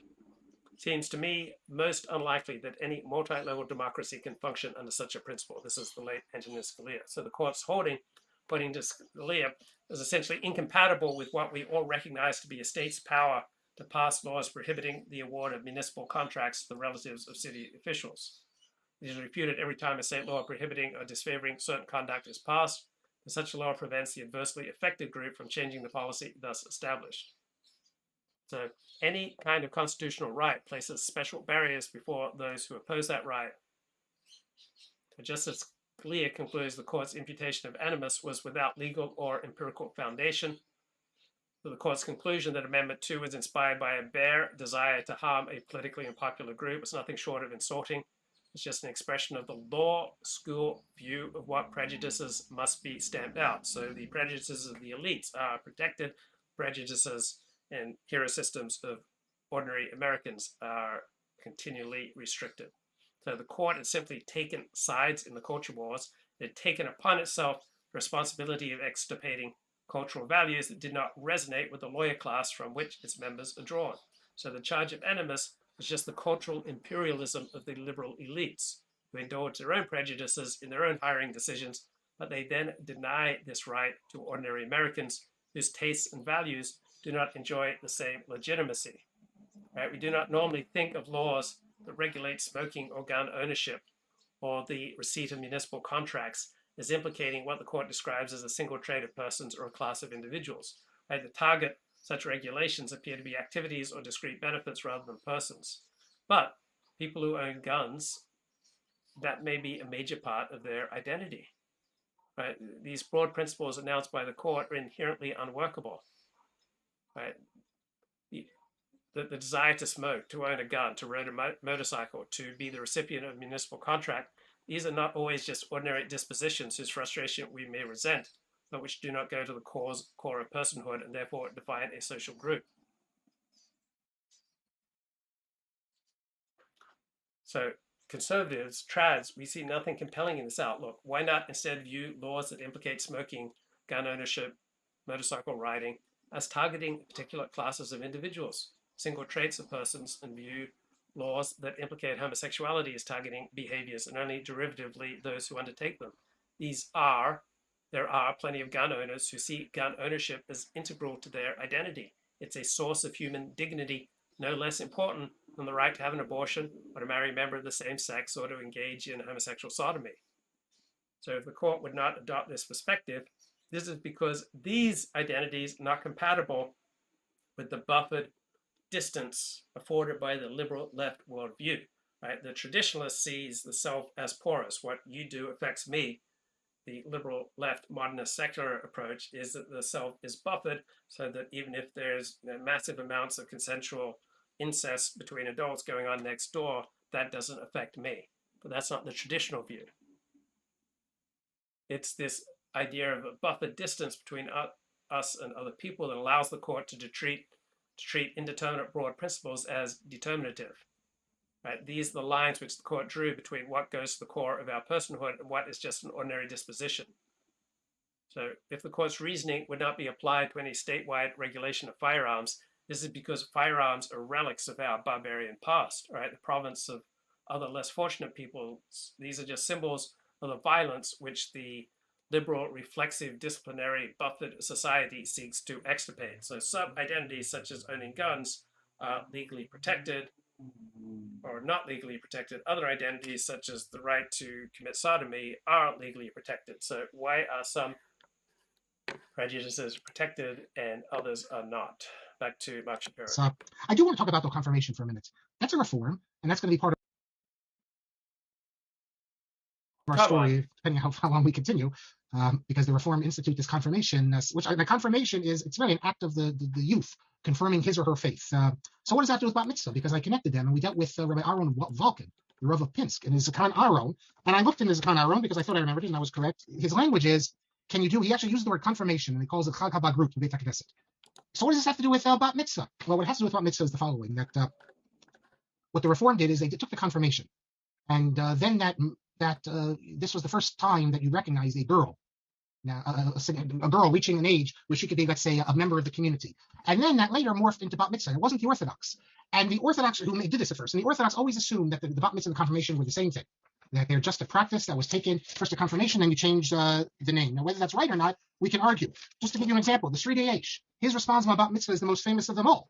Well, it's in volume 3, number 93, and he says, he goes, in Mutar Lachuch Mitzvah, he says, there are those who wish to forbid it because of the Luchul Koseya. Don't take the non-Jewish practices. And who does he quote? The Zakan Aaron. So the Sri H is saying it's the same thing. That confirmation, bat mitzvah, they all come from the non-Jews, which have then been transformed by the irreligious. And that's the whole basis of his tshuva, where he deals with it. So the whole tshuva that he deals with that. So that's why you see all these connections between confirmation and bat mitzvah. We have a nice anniversary here because I didn't even realize this, but we are now in the 100th anniversary of the first U.S. bat mitzvah. That's Mordechai Kaplan's daughter, Judith Kaplan. She would later marry Ira Eisenstein, who the son of grandson of Judah David. It's the grandson, not the son of the grandson. I'm forgetting now. Judah David Eisenstein. If you remember he was the encyclopedist. the Otsar Havikuchim, Otsar. Yeah, like 15 different Otsars. Now I can't remember if he's the grandson. Yes, he's the grandson of Judah David Eisenstein. Now those books are not used so much anymore because they have better editions. But anyone who used Sfarim 30, 40 years ago, you remember all the different Otsar, Dinim, and Hagim, full of good stuff. The final thing I want to mention gets back to one of the last things we spoke about last class, Rabbi Herman Adler. We were dealing, I think people emailed me about this, about the Tkesa Shofar at the end of Yom Kippur. So we saw Rabbi Adler with his Beis-Din's suggestion to end in the Eila before, like 7 minutes or so. It doesn't give a time, but that's 7 or 10. That's what you find shuls doing. They end Shabbos. They start Ma'ariv, and that's why they finish Ma'ariv right when it's over. And then they say Havdalah. And that way, they don't have to blow the shofar or anything. So after that, I was speaking to my son, and about this question, it's before Tzeis. So the Shulchan Aruch says that you have to recite Kriyat Shema in the evening after Tzeis HaKochavim. And yet I can say, and a lot of shuls start, some wait until Shabbos is over to do Ma'ariv, but lots of shuls, where I've been growing up, it's very standard. You start 7 minutes, 10 minutes, and then you finish up, but right when you get to the end, Noam or Aleinu, right when it's time for Havdalah. Some shuls I've seen where they start a little too early because someone's already carrying the Havdalah set, but it's not really, Shabbos isn't over yet. You still have 1 or 2 more minutes, so that's a problem. But it's very common. Now, I've never seen a rabbi tell the shul, Motzei Shabbos, when you start, let's say 7 minutes before Tzeis HaKochavim, you start Ma'ariv to repeat Shema Esrei. Sorry, to repeat Shema. Now, why not? You said Shema 5 minutes before Tzeis HaKochavim. Didn't we just say that you have to repeat? You have to say Shema after Tzeis? Furthermore, I'll take it one step further. That shuls, I was in shul tonight. We waited till Shkia. It's I think for a minyan it's a chumrah. I mean, if you have a group, as at Tzibor, the Mishnah Berurah says you don't need to wait, but it's only you don't need to wait to Shkia. There's a stira, this internal stira. But okay, it's just a couple minutes. How many people say Kriyat Shema at night again, the full Kriyat Shema? I think then if the rabbis would say you should, but it's not like the announcement. It's not like you make a big deal, and I think very few people do say it. There is a shita, Rabbeinu Tam, that you don't have to wait till Tzeis HaKochavim to do Kriyat Shema. I think in how I look at the Jewish world, it seems that the Olam, without knowing it, is relying on the Rabbeinu Tam because they don't repeat it. But I know the rabbis, at least my experience is, they do say you should repeat it, but they never say a word about repeating it after. I mean, you're davening Ma'ariv, Shabbos is ending in 10 minutes. They never say to repeat it. So I was wondering about that. I actually sent to 3 online things, just these sites you can ask. One of them said, absolutely, you have to repeat, even though let's say Shabbos is over at 9 o'clock, you do Kriyat Shema at 8:55, you have to then repeat it later that night. Another one wrote to me, he's not clear, he doesn't know, because there are opinions that say it says earlier, and that just on Shabbos we extended a little. And then the third. So I'm loving it here in Tenem Sands, and as I walk about, I often encounter people say, oh, this is the greatest country in the world. Why on earth would you move back to LA? LA is filled with influences. LA is filled with drugs and crime and homelessness and social dysfunction. Like, why on earth would you leave Australia?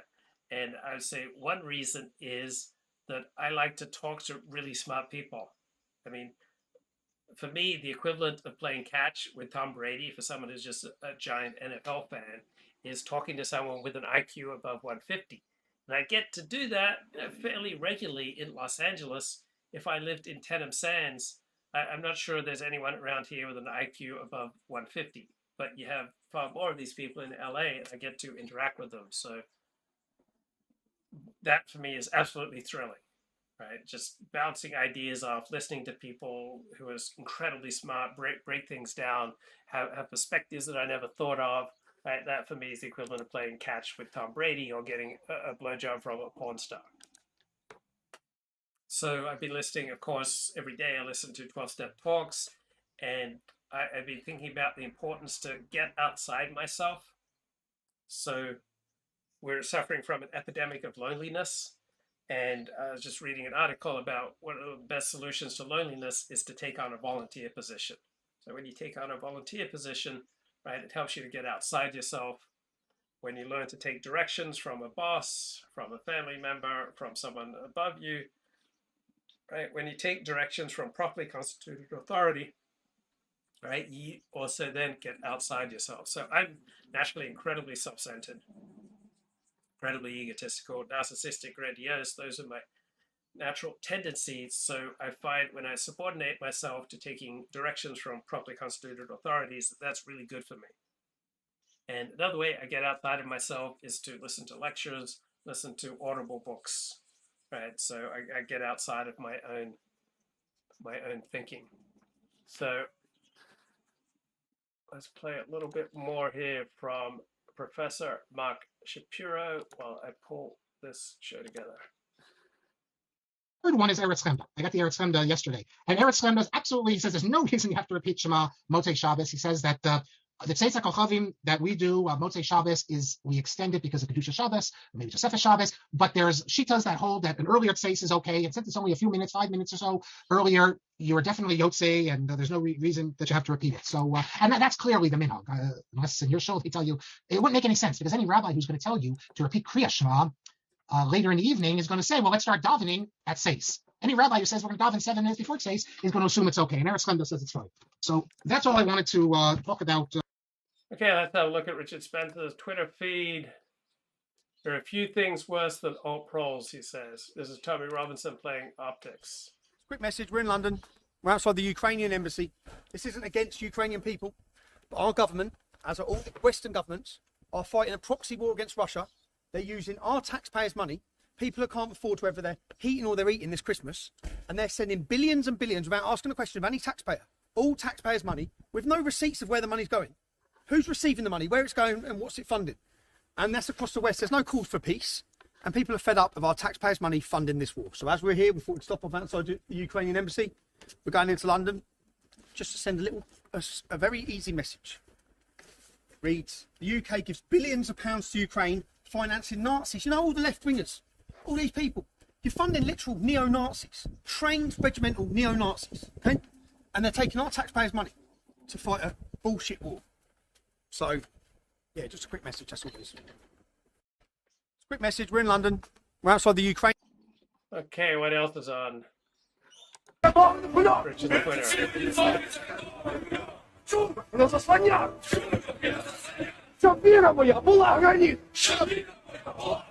What's going on in Ukraine?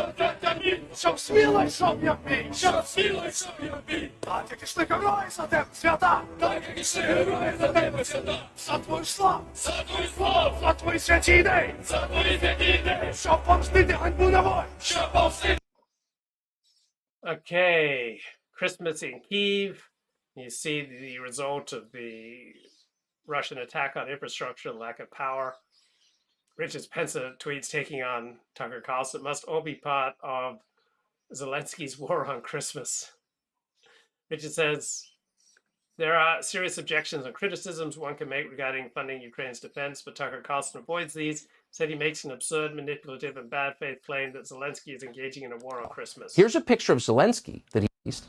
This was bipartisan masochism. The Uniparty is alive and well despite the best efforts of voters, including last month. And if you doubt that it's alive and well, here's a picture of Zelensky that he had taken with a group of elderly Republican senators in Kiev back in May. They stand grinning next to him in their orthopedic shoes, 70-year-old Susan Collins, John Barrasso, John Cornyn, led by their 80-year-old ringleader, Mitch McConnell. 44-year-old Zelensky poses between them in a skin-tight polo shirt, flexing like a weightlifter and trying to look ferocious. They seem awestruck. Not since a young Fidel Castro showed up in New York wearing battle fatigues has this country's aging leadership class tittered more loudly in delight. They love a man in uniform. What a hunk. So strong and decisive. Look at the expression of Mitch McConnell's face. You can almost hear the giggles of pleasure.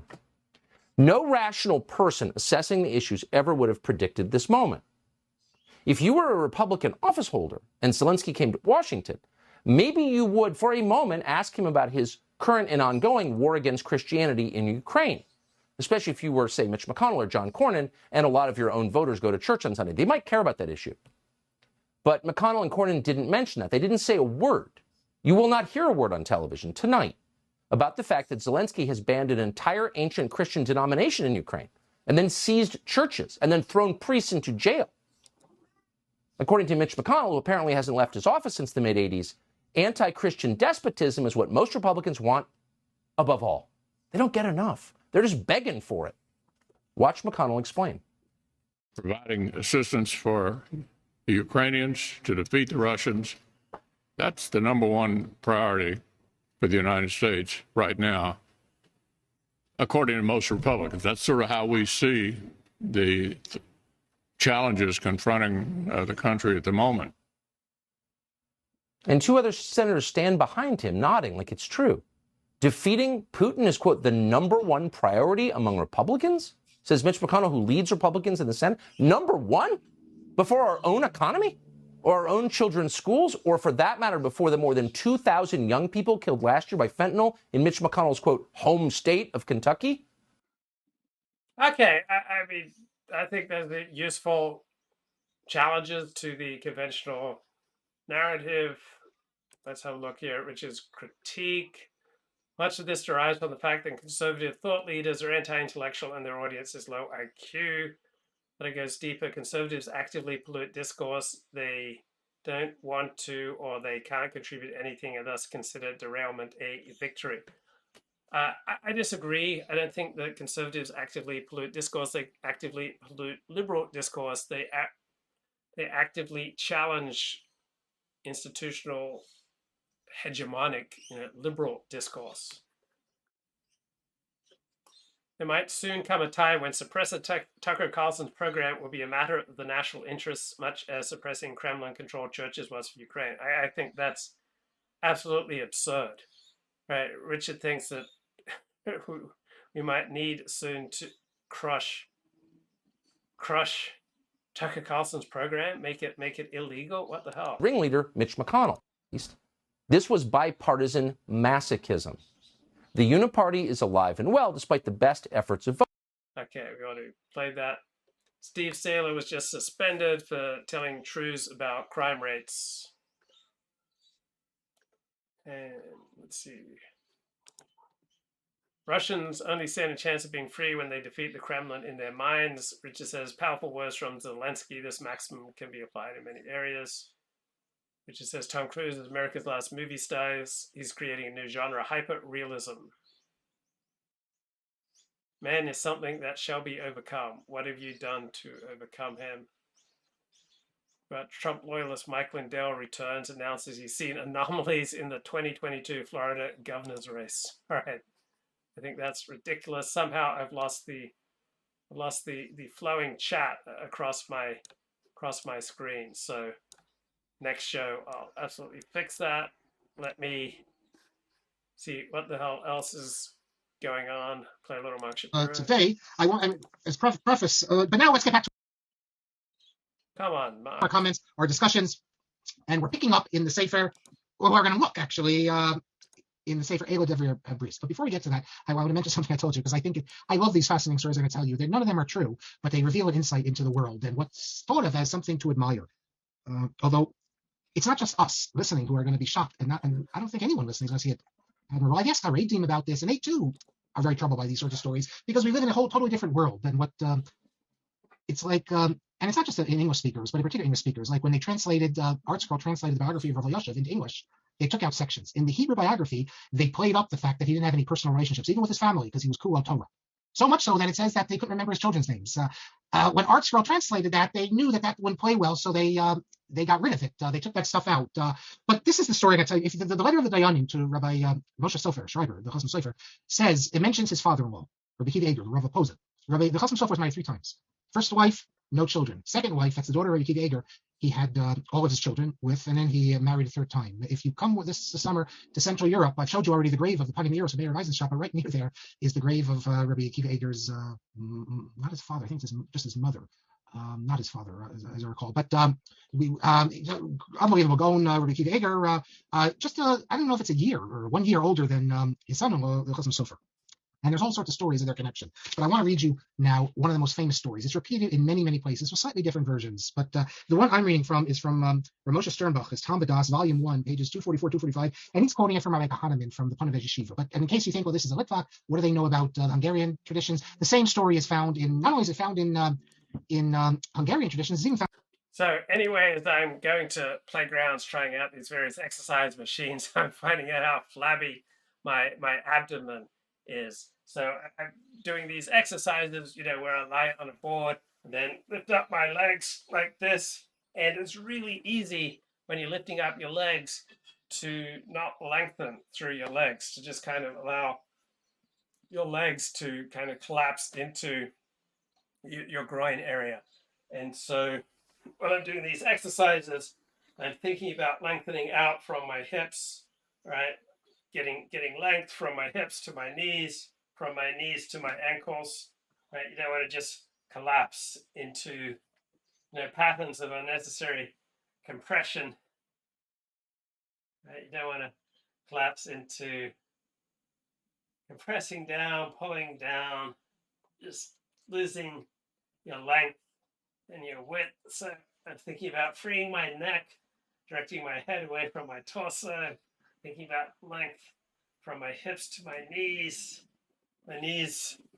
to my feet, and let's get back to listening to some Mark Shapiro.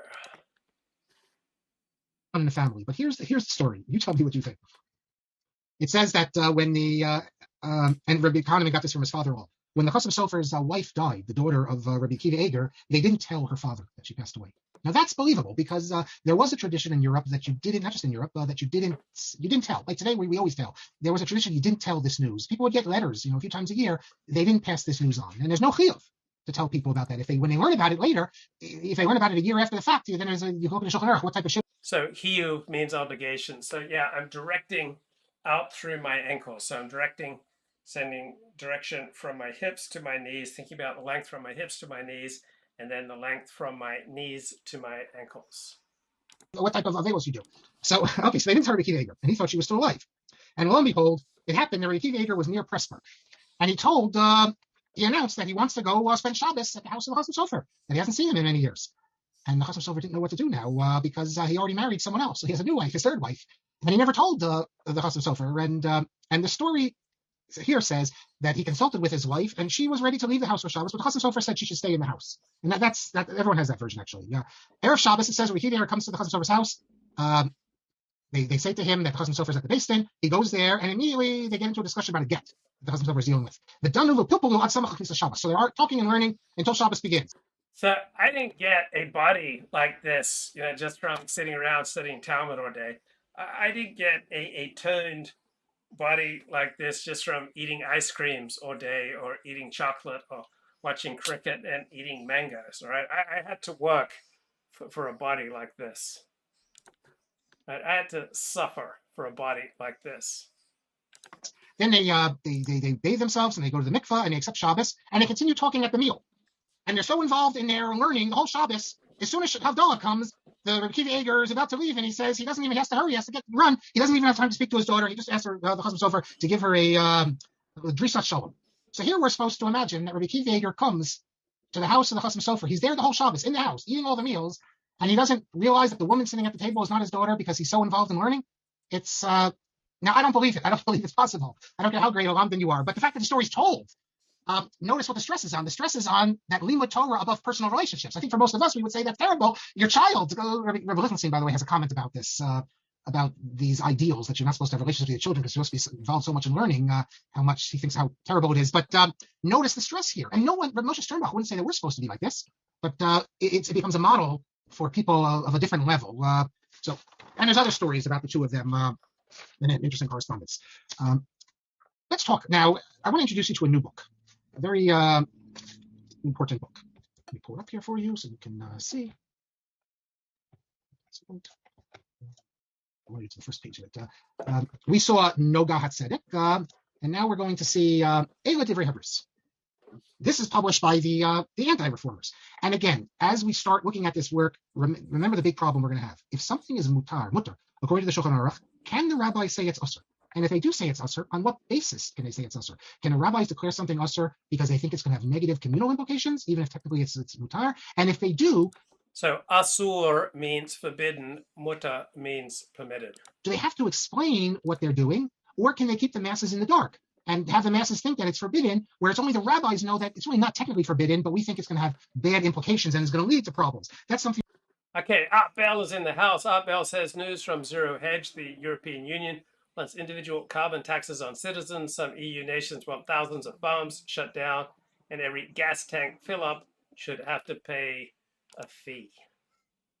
We keep in mind. Now, with the responses we're going to see here in the Eila Divrei Hebrews, we really see the beginning of orthodoxy. Well, what does orthodoxy mean? How does it differ from tradition? Usually, due to the influence of Jacob Katz, we see traditional Judaism as something imbibed in the home, something you do unconsciously. That's the way you grow up. Whereas orthodoxy is a self-conscious adherence to tradition. No longer is there an expectation that you have to observe. You're conscious of it. You make a conscious choice to go against the grain, as it were, and to adopt practices that there's no outside pressure telling you have to, and you're even a minority. You choose to be observant. In traditional society, you never chose to be observant. That was the way you grew up, and that's orthodoxy. And we're going to see that orthodoxy is not really identical with traditional Judaism. There's some different steps that Orthodoxy takes. Obviously, they all observe Kasher, Shabbos, etc. But in terms of how to deal with problems, traditional responses are different than Orthodox responses. Orthodox responses, I guess you'd say, even more reactionary. Therefore, if you look, for instance, in the Sephardic world, certain things that would never be imaginable in the Ashkenazic world because they were never really what we call an orthodoxy. But so here's the title page of this work, Ego Divrei Abri. Let me just summarize it for you. Well, these are the words of the covenant that cannot be changed ever. Based upon, now we're going to hear the psak of the Beis Din of Hamburg, and the rabbis of Hamburg, the Dayani, their hand was strengthened by the Gedolim in Ashkenaz, Germany, in Poland, in France, in Italy. That's going to be important because remember, you had two rabbis in Italy supporting the Nogat Tzedek work. Umedinat Bemen, that's Bohemia. Bohemia is today the Czech Republic, Prague, and going south, and in Meren, that's Moravia. If you go even more south, we drive up in our trip. We drive up from Vienna right through Moravia into Bohemia, the Hungary. So you have a lot of rabbis responding. Kulam Echad. As one, they're responding. Xeris Irin Piskama of Amar Kadishin Shelasa. This comes from Daniel. That's they're making the decree. Now what are they decreeing? Fair to blanket, get rid of Das Hadasha. Remember we said a new religion. What the argument is going to be that reform is a new religion. And we saw already last class why that's important, because new religions are forbidden by the government. And this work is intended to support the position of the rabbis of Hamburg that this is a new sect and they have to be shut down by the government.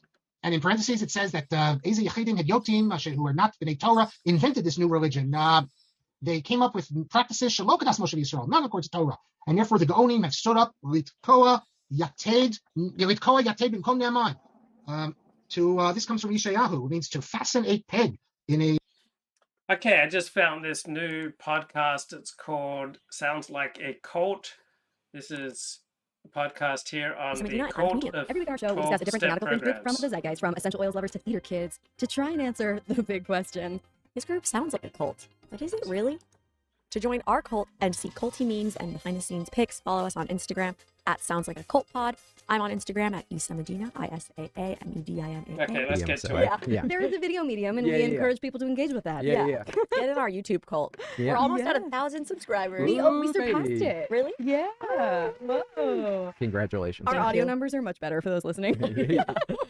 Unless you want to keep listening because it's like niche, then our audio numbers are tiny. Oh yeah, no. This is a very underground. Like you're getting in on this early. I want everyone to know that they drove here in. They both had a Bentley. That they towed in a Rolls Royce. Yeah. Would you mind introducing yourself to our listeners? Hello, I am stand-up comedian J.F. Harris. I'm a stand-up comic. You may have seen me on The Late Late Show with James Corden or Bill Burr's The Ringers on Comedy Central. I just put out an hour special with All Things Comedy, the network that your guys' podcast is on. Yeah, and it's really funny. You guys should watch it. It's so good. I met you for the first time here at ATC, at the studio, and we were brainstorming how we could get you on the pod. And the first thing that you said was cult of 12-step programs. Yeah. And I gasped because we've been trying to find a guest for this topic, but it's hard because you can't just go up to people and be like, "Are you an addict?" Yeah. You sober? You sober? You seem like you should look be. Like you look like you should be. It looks like you need help, like in many ways. But you brought it up. Yeah, because I'm very openly sober. I talk about it in my comedy and stuff like that, and I've been sober for a long time. And often people assume that 12-step is a cult of some form, shape, or matter. Well, the funny thing is that the entire thesis for Look, every in-group is going to have cult-like aspects to it. So the important thing to do if you have the cognitive ability to pull this off is to enjoy your in-group, participate with your in-group, dance with your in-group, sing with your in-group, but also take a little cognitive space to step outside your in-group and think about how what you're saying, believing, doing, and dancing in your in-group looks to people outside your in-group. But there's no in-group that does not have culty aspects, and that includes 12 steps. So yeah, I'm borrowing a lot of clothes, like the airline lost my clothes, and so this is the Tenham Sands, Boyne Island, so the Bits Soccer Club t-shirt. I was a player for the lowest division of Boyne Island Tenham Sands Soccer Club back in 1984-85. I did not score one goal. I did not acquit myself with any distinction. I've never displayed any athletic talent whatsoever, not being the worst, but just being really, really mediocre. my book Cultish, which is about the language of cults from Scientology all the way to Souls Cycle, buy it wherever books are sold or whatever. Got that pitch, that elevator pitch is tight. Thanks so much. But it was entirely inspired by a conversation I had with a very, very good friend of mine who had started going to AA. And this was like my dear, dear friend who I could communicate with without words whatsoever. And all of a sudden she was speaking in that very distinctive AA vernacular with the buzzwords and the acronyms. Yeah. And it just seemed incredibly culty. It was obviously working for good because it was keeping her sober.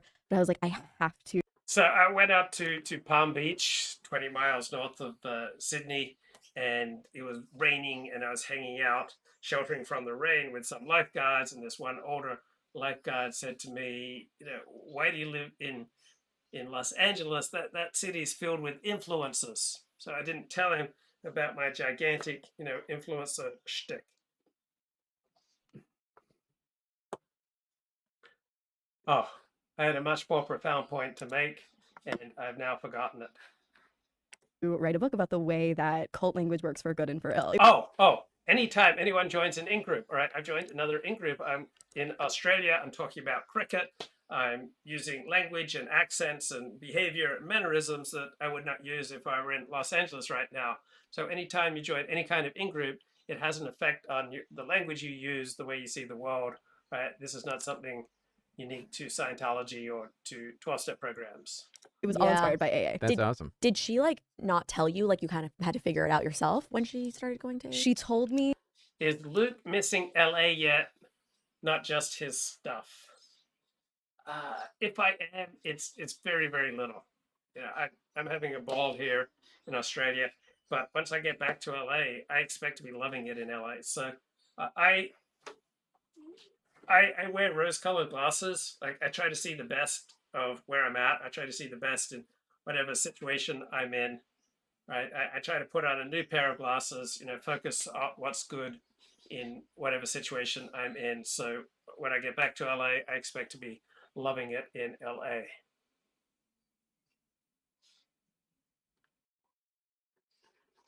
All right, back to sounds like a cult.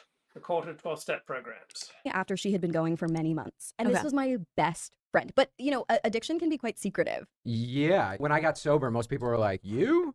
But the part they didn't see was all the drinking by myself. Yeah. Or, I would go out and drink with friends or other comedians, and then I was the guy who was always keeping everyone up until 6 a.m. Yeah. Totally. Yeah, we know that guy. Yeah. we all can probably think back to college or to our adulthood to someone who is probably an addict. I didn't realize until recently with personal experiences that it really is addiction, or at least alcoholism specifically, is really a disease. You can see how there are different people who drink the same, but it affects some people differently. So I brought my activator with me on this trip, and I brought my massage gun with me on this trip. I'm having quite a bit of golfer's elbow, so I've been looking up YouTube videos on solutions for golfer's elbow, doing a lot of exercises out to the side, lifting weights up to the front. But at least I got my massage gun with me. Didn't bring my CPAP to Tenem Sand, so I'm not getting the same quality of sleep that I had in Sydney. Wildly different. Yeah. Yeah. I'm the kind of drunk that if I can go a day or two without drinking or whatever. But once I have one drink, I never know how many I'm going to have. Yeah. It wasn't uncommon for me to just be like, let's party all night. Yeah. Right. Obviously, there are so many culty rituals and power dynamics. Yeah, so I think that I experienced pornography different than the normal people. I would spend, much more time with it. I'd have stacks of it stored in the bushes outside my home. I religiously study, each issue of Penthouse magazine. So like some people, alcoholics have an unusual relationship with alcohol. I think I had an abnormal relationship with pornography. In 12-step programs, like the Serenity Prayer to... Yeah, well, a lot of it came from a group we'll say for Alcoholics Anonymous specifically, it came from a group called the Oxford Group, which is a group that formed tangentially. No, that's not how you say it. Tangentially. Tangentially. Yeah, she's a word girl. Yeah, through it's like a religious group, and then they kind of broke up because they didn't like having a bunch of foul-mouthed cigarette smoking troublemakers around. That sounds like the reason a band would break up. Yeah. They were like, they like broke up the band. These guys seem too cool. We got to go do our nerd thing over here. Yeah. Do they talk about the origins of the 12-step programs that you may or may not be in? Yeah. Well, I'll say I'm in a 12-step program. I'm not going to say which one, but I know for Alcoholics Anonymous, they do. Yeah, it's all in the book. The big book of Alcoholics Anonymous. They have all that stuff in there.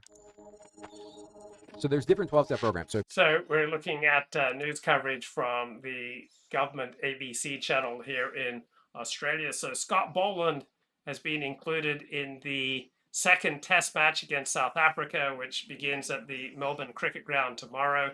So Australian news is usually about 25% about what's happening in America. American TV news is probably 0.1% about what's happening in Australia. So all sorts of mid-level American celebrities get prominent mentions on Australian news. If you have a problem with food, there's OA. If you have a problem with sex and love, there's SLAW. If you have a problem with drugs, there's Narcotics Anonymous, NA. And then if you have problems with alcohol, there's Alcoholics Anonymous. Let's talk right off the bat about what you think are some of the culty aspects of 12-step programs, either in good ways or in bad ways. I will say in good ways, it gives you a structure and a form of living that helps you learn how to be in. So when I was getting on the plane for Gladstone from Brisbane, the pilot was wearing, one of those Christmas hats. So I'm not sure you'd see that in the United States. So it's much more unabashed celebration of Christmas. Everyone wishes each other a Merry Christmas, right? I don't normally wish people a Merry Christmas back in America because it's more multicultural. I feel like I can say, Happy Holidays, but everyone here wishes each other a Merry Chrissy, so I have fallen in with that. An adult and handle adult things in adult ways. Before I was in a 12-step, I was definitely an active alcoholic and child. It taught me how to grow up and be a person who could face life on life's terms and not hide and duck from everything through booze. That's culty in a good way. In a good way. Yeah. They give you structure. Yeah. And you get to meet other people who've been through hard things, and you learn a way of living of keeping your side of the street clean, or getting into prayer and meditation, things like that, which some people might say is culty, but also at the same time, you don't have to believe in it. I don't know any other place where you get as much honesty and depth from frequently complete strangers as you get in a 12-step meeting. Anything. That same thing we keep saying of the good version of cults is because it kind of tells you how to live. It takes that weight off your shoulders because you're okay, these are the steps I need to follow, and kind of takes your mind off going in all different directions. Well, yeah, because life is profoundly chaotic and there really is no structure out of the gate. And so when a group can provide you with rituals you get a chip every milestone of sobriety that you meet, and this is what we say at the beginning of every meeting, that can provide some solace. Yeah, in the beginning when young people or new people are getting sober, despite the age, you're supposed to do a 90 and 90. What does that mean? 90 meetings in 90 days. So there's no human organization that's not going to have dark sides. So for all the wonderful things that are just being espoused about 12 steps, all right, it comes with downsides for some people. Anything human is going to be open to, exploitation, to sociopaths, taking advantage of people. So just because you go to a 12-step meeting, it doesn't mean that you need to be open and honest and disclose painful parts of your life with everyone you meet. There are plenty of sociopaths in 12-step meetings that you don't want to invite into your house. All right. When it comes to listening to a sponsor, taking direction from a sponsor, I think the only thing that you should absolutely listen to, take direction from a sponsor, is when he calls you back to the 12 steps, to the big book, and to the tools. Everything else is just opinion. 90 meetings in 90 days. Oh, wow. So meeting every day? For the first 90 days. Stand up. Yeah. It's you have to go to a mic every day. Yeah, it's if you want it. And, they say things how often were you drinking and using? It's well, that's probably how often you should be going to meetings. Oh, wow. Because you're replacing a bad habit with a good habit. Replacing your alcoholic barfly friends with your new sober friends.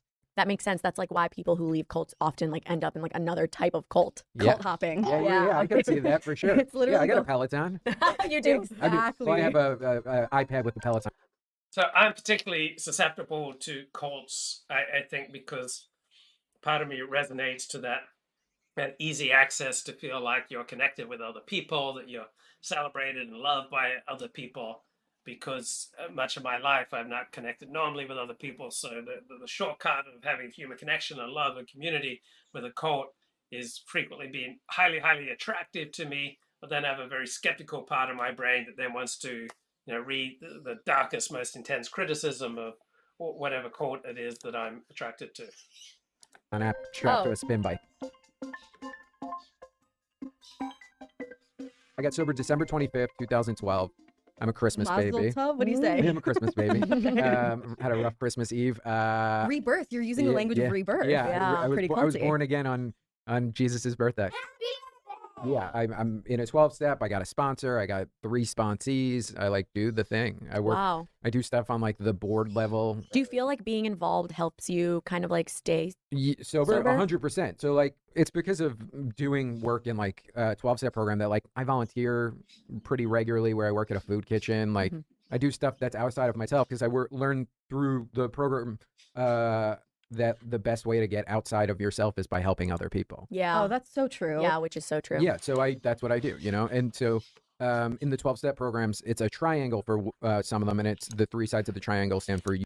So we should be getting the Christmas message from Prince Charles in just a few minutes. Are you excited for that? Unity, service, recovery, and they each are a different part, and you're supposed to do all 3 parts because a table can't stand with 2 legs. Oh my God. See, these are the sayings that I'm talking about. It really is this incredibly robust, built-out religion 12-step program. Yeah, because except it's not a religion because it's not a religious program. Well, it's define religion. It's a spiritual program. Yeah. And it even says that in the book. The whole point is it's oh, you don't believe in God? Good. Most of us don't either. Yeah. Or it's you don't believe in this. It's everything's, the program is meant to be suggestive only. Sure. And I guess on this podcast, we interrogate what is a cult? What is a religion?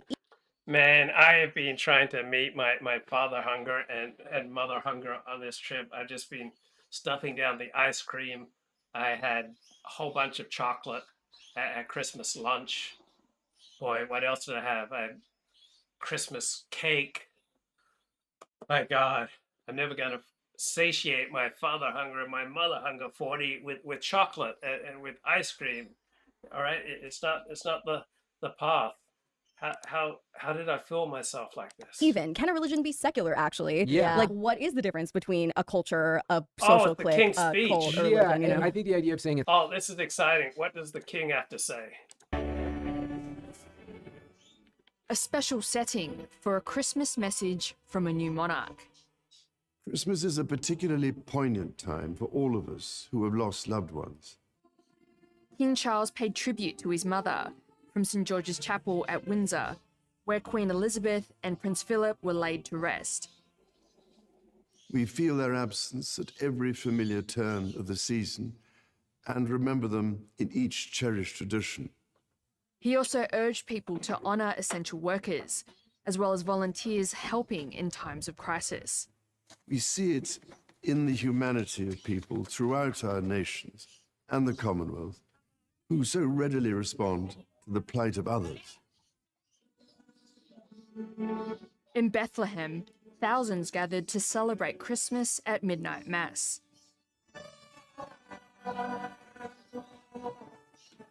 And at the Vatican, Pope Francis addressed over 7,000 Catholics, calling on his followers to remember those in poverty and people caught up in conflict.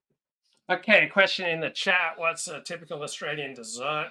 So Pavlova, right? I think this is an original Queensland contribution to dessert. The story goes in the 19th century Australia in its colonial days at some official function, there was an excess of passion fruit. And so they made this dessert so that they could, use all the passion fruit. And it's basically just eggs and sugar. And I think the guest of honor at this dinner was Princess Pavlova. And so they named this classic Australian dessert dish Pavlova in honor of the princess. Okay. Fair dinkum. More of a culture, makes it's a spiritual program that's goes along like the How do cultural you define lines. that spiritual program? In like 12-step programs, steps 1, 2, and 3 are about quitting drinking and drugging, and the rest are about how to live your life in like a more spiritual way. Yeah. And I kind of don't think too much about it. I just think to myself like, okay, I don't believe in like God, but there's like, here's one of those acronyms you're going to love. Good orderly direction for Yes. God. So I just think about like, if there was like a higher power, a spiritual being, like what best version of myself would that want me to be? And then I like good orderly direction, just kind of walk in that version. Yeah. So I believe in God, but I like the idea of different language, different concepts, different approaches to the God idea. So God as good orderly direction or God as reality, that works for me. It's a nice change of pace, right? You don't want to always just throw 5 fast bowlers at the opposition. You may want to throw 3 fast bowlers, a seam bowler, and a spin bowler, right? You have to mix things up. See, as the wicket begins to turn, you might want to introduce some spin in the 3rd or 4th or 5th day of a Test cricket match. So 2, different concepts, different language for God and the transcendent. It's refreshing. That direction. So funny. I'm sorry. No. That shouldn't be funny. But I think that's so hilarious. It is. No, but I think that's so funny because you're like, well, if there was a God, but like you're acting like there is, but like you believe that there isn't. So like you're I believe allowing. I believe. I don't know. Here's the thing. It doesn't matter if you believe in God. You just got to believe that you're not God. Okay. Is that a phrase or did you coin that? I think I've heard other people say that, or maybe I said it, but like. And ultimately, that's true because God is a woman. So you're definitely, definitely not you. Yeah. Honestly, I think God would probably be. So one of the last academic studies of 12-step programs from something like 1979, all right, was a book, something like Not God, right? That was the whole academic analysis of 12-step programs is to help people realize that they are not God. And that's the spiritual foundation of 12-step programs. You are not God. So Not God is the name of a well-known book about 12-step programs from an academic perspective. Yeah, I think it would be gender Gender neutral. God is such a yeah, and I non-binary believe in vibe. like quantum physics. I'm very much a science person. I grew up with science, so it's like it's just all cells and atoms. We're all connected. Yeah. So whatever that is God. And physics can get really spiritual. I mean, like Einstein's theory of space-time. It's like we're all of time exists at once. Like Yeah, that's pretty I can't spiritual. even look at the stars for more than 15 minutes. Without having a panic attack. Yeah. So I've been to my fair share of AA meetings. Just And the chat says, read some Dostoevsky and you'll feel God. Well, I kind of burned out on Dostoevsky about 30 years ago, so I don't resonate with Dostoevsky. I don't feel God through Dostoevsky. I much prefer Tolstoy.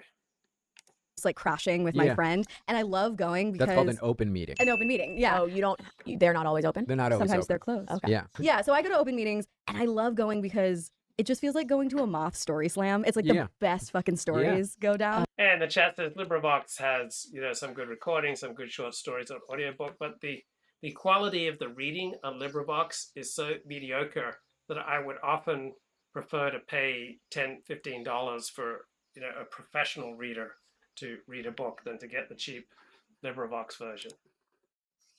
It's mostly so. Yeah, people down under can't believe that I spent $150 a month on news subscriptions, and I'm now thinking of adding an extra $40 a month for the Financial Times.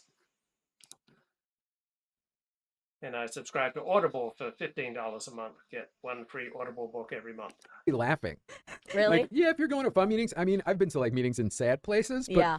if you're in like a New York or an LA or something like that, it's like you're gonna meet a lot of people with like a lot of time who are like pretty chill and pretty fun. Do you think people in LA are performative in AA meetings? I've seen people be super. I've seen people in every city or in the because Yeah. I've gone to 12-step meetings all over like the country. Yeah. And you have what's it called when you sort of like tell your story? Your pitch. Your pitch. Yeah, your lead. Like if so. Like, It's your share. Looking at Twitter, got pickup. Gary PUA says, "Can you be sweet, kind, and considerate to a girl without losing her attraction for you?" Yes, as long as 1, you don't do it all the time. 2, you don't use it to win back her intimacy. 3, you don't reward her bad behavior. 4, she doesn't pull away after. Train the princess, says got pickup. like the way a meeting would work is, for anyone who's never been to one and is just curious, you go into a meeting, there'll be a bunch of people either in a circle or sitting down. 12-step programs, there's no like leader.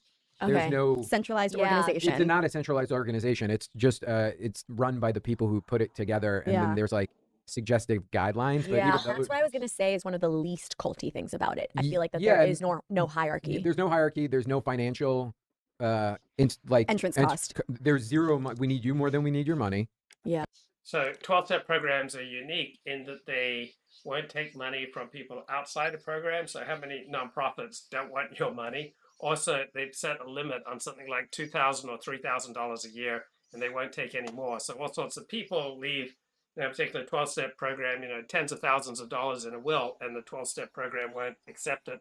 So it doesn't want matters of, money and prestige ruining the program. So I'm just not aware of many other nonprofits who so frequently turn down money. There's no money in So it reminds me of in 12 step. instead of like Soul Cycle, where there are obviously like high costs to attend each class and you have to like sign up for a membership or whatever. It reminds me more of this one workout that I researched a little bit for my book, but that ended up on the cutting room floor, called the November Project. Have you heard of that? No, but it sounds culty. Yeah, it's like, but it's free early morning boot camps that just like volunteers put on. Oh, I may have heard about this. Well, what's funny is that there's almost something like even cultier about that in a way. The fact that they're like, it's free, and then But you have to can't show leave. up at 6 a.m. while it's still dark. Yeah. There are 12-step meetings at all times of day and night, aren't there? Yeah, 24/7. I mean, Okay, cult isn't always bad, right? Cult is just a dynamic that happens in every in-group. And cult is a cheap put down that we often apply to new religions. So just because something has culty aspects to it doesn't make it bad, right? Human connection, right? As soon as you form human connection with somebody, you are creating the inevitability that you will eventually feel betrayed. And so all the joys and benefits that come with human connection and living in community, they're always going to come with downsides, including restrictions on your individual freedom, right? You can't be part of a tight in-group, you can't be part of a cohesive, coherent community without giving up some individual freedom. So it's not like culty is always a bad thing. if we wanted, we could hop on one on Zoom right now, probably anywhere in the world. Well, like I'd London. Join a 12-step program just because I like love Friends? meetings. And You know what's funny? like I feel like I should. I often think how I feel bad for people who aren't in them because they don't have like a program for That a way to community. live. Yeah. Like, yeah, because like whenever you're like, oh, my life, this, that, you go into So how much passes to a 12-step convention, that will depend on the cost, but people aren't making money from 12-step programs. 12-step programs aren't accumulating money.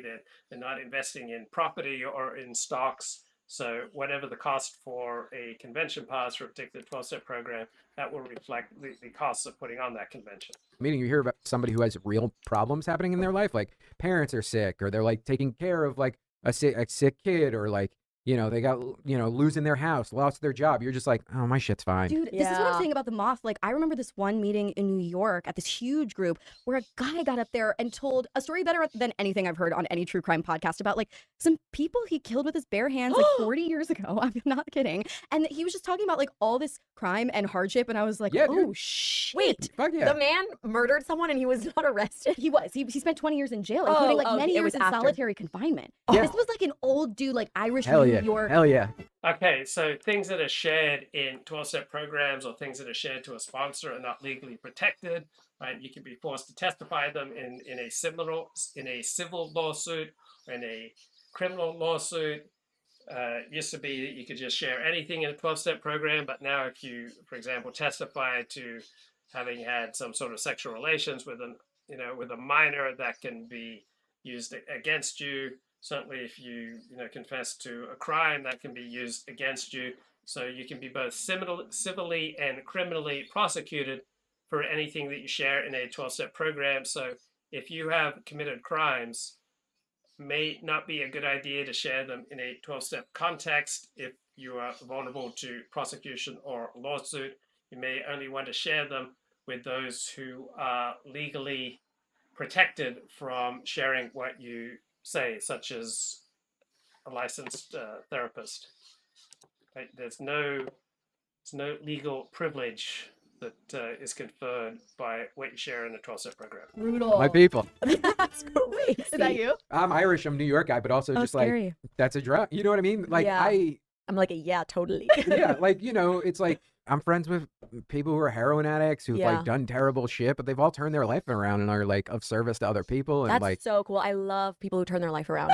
I really do. I, sort of like rubberneck at a lot of this language and a lot of these rituals. and we could dive into those and talk about all of them. But at the same time that I sort of like marvel with wide eyes at the liturgy, I say a lot of AA jargon because it's so catchy and it really does have profound meaning in it. It works if you work it. It works if you work it. Let go and let God. Yeah. The reason I think I would like love an AA meeting is because it's all these people who are like taking action on something. And I Yeah. like love the idea It's of a program of action. Exactly. And like I used to want to work in policy and because I wanted to like So I know a lot of people who go to AA when they really belong in a sex addiction program, but they find sex addiction programs so morose, so depressing, so downbeat compared to the celebratory, fun, humorous, positive vibes of AA. So they go to AA to try to deal with their sex addiction. So AA meetings tend to be very upbeat, positive, funny. Sex addiction programs tend to be much more downbeat, pessimistic, hopeless, kind of brutal, discouraging, not nearly the uplifting experience typically found in AA meetings. like work in human rights. Oh my God, I always forget this about her. But then I was like, LOL, like human rights law is fake and policy is really hard to enact. And so I went into something that I could like have actual like, from start to finish. Like, Dick jokes. Yeah.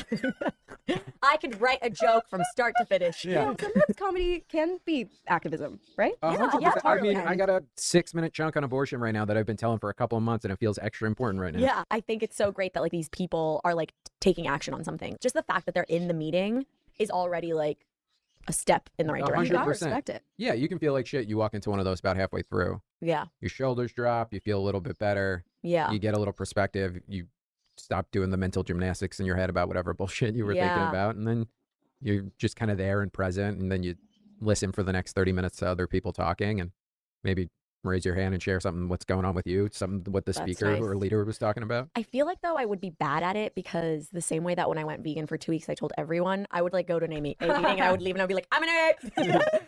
Yeah, I get I it. would like scream it from the mountaintops. Which is part of why you don't say that you're in Alcoholics Anonymous. You would say that you're in a 12-step program or something like that, so that if you start drinking again in 2 weeks, people wouldn't go, well, AA clearly doesn't work because my Right. friend went and she did it and went out in like 2 weeks. Went out. That's another piece of terminology. Yeah. When you go out, Yeah. it means you're not in AA anymore. You're drinking. You're off the wagon. You're But using. that's pretty interesting. I actually didn't know that that was part of the anonymity, that the program doesn't want outsiders to think it doesn't work. I think that's part of it. That's very And it's interesting. also because no one person is a spokesperson for Yes. 12-step programs. Yeah. Because no one's in charge. So like when I'm speaking now, I'm speaking from my own experience of being in it, but I do not speak in any way, shape, and form for any 12-step program.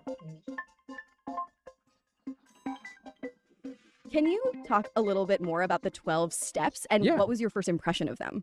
First impression is like you just hear people talking about them because you're not doing them yet. So someone would be like, I'm on step 4 and I got to do this thing and it's scary. And you're just like, what is that stuff? But the one that everyone kind of knows about is like making amends. Yeah, that's the one I know. which is like, 7 Has and anyone made amends to you ever?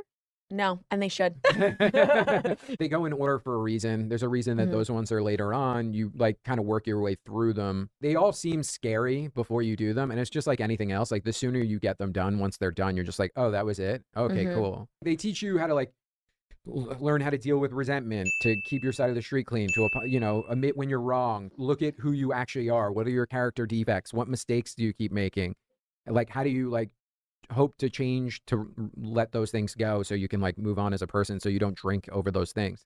It's basically like figuring out like, oh, these are all the things that I did why I'm an asshole when I drank. And these are all my triggers of things that I drink around. So like, I want to work on letting go of those things. Yeah. The way you like phrase it, it really is like teaching someone how to adult almost. Like it's like almost like cognitive behavioral therapy. Yeah. Where you like are learning how to deal with who you are. And the longer you stay sober, the better. So I knew this one guy who would just, rubbish me, tease me, denigrate me for, anything under the sun, but he would never denigrate or put down my 12-step participation. It was kind of amazing that 12-step programs are about the one part of popular culture and spirituality that are almost never satirized in popular culture.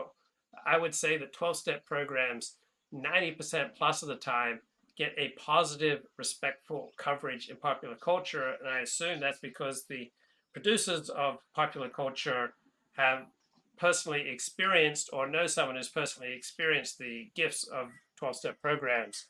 It's just amazing the almost unanimity of the positive coverage of 12-step programs.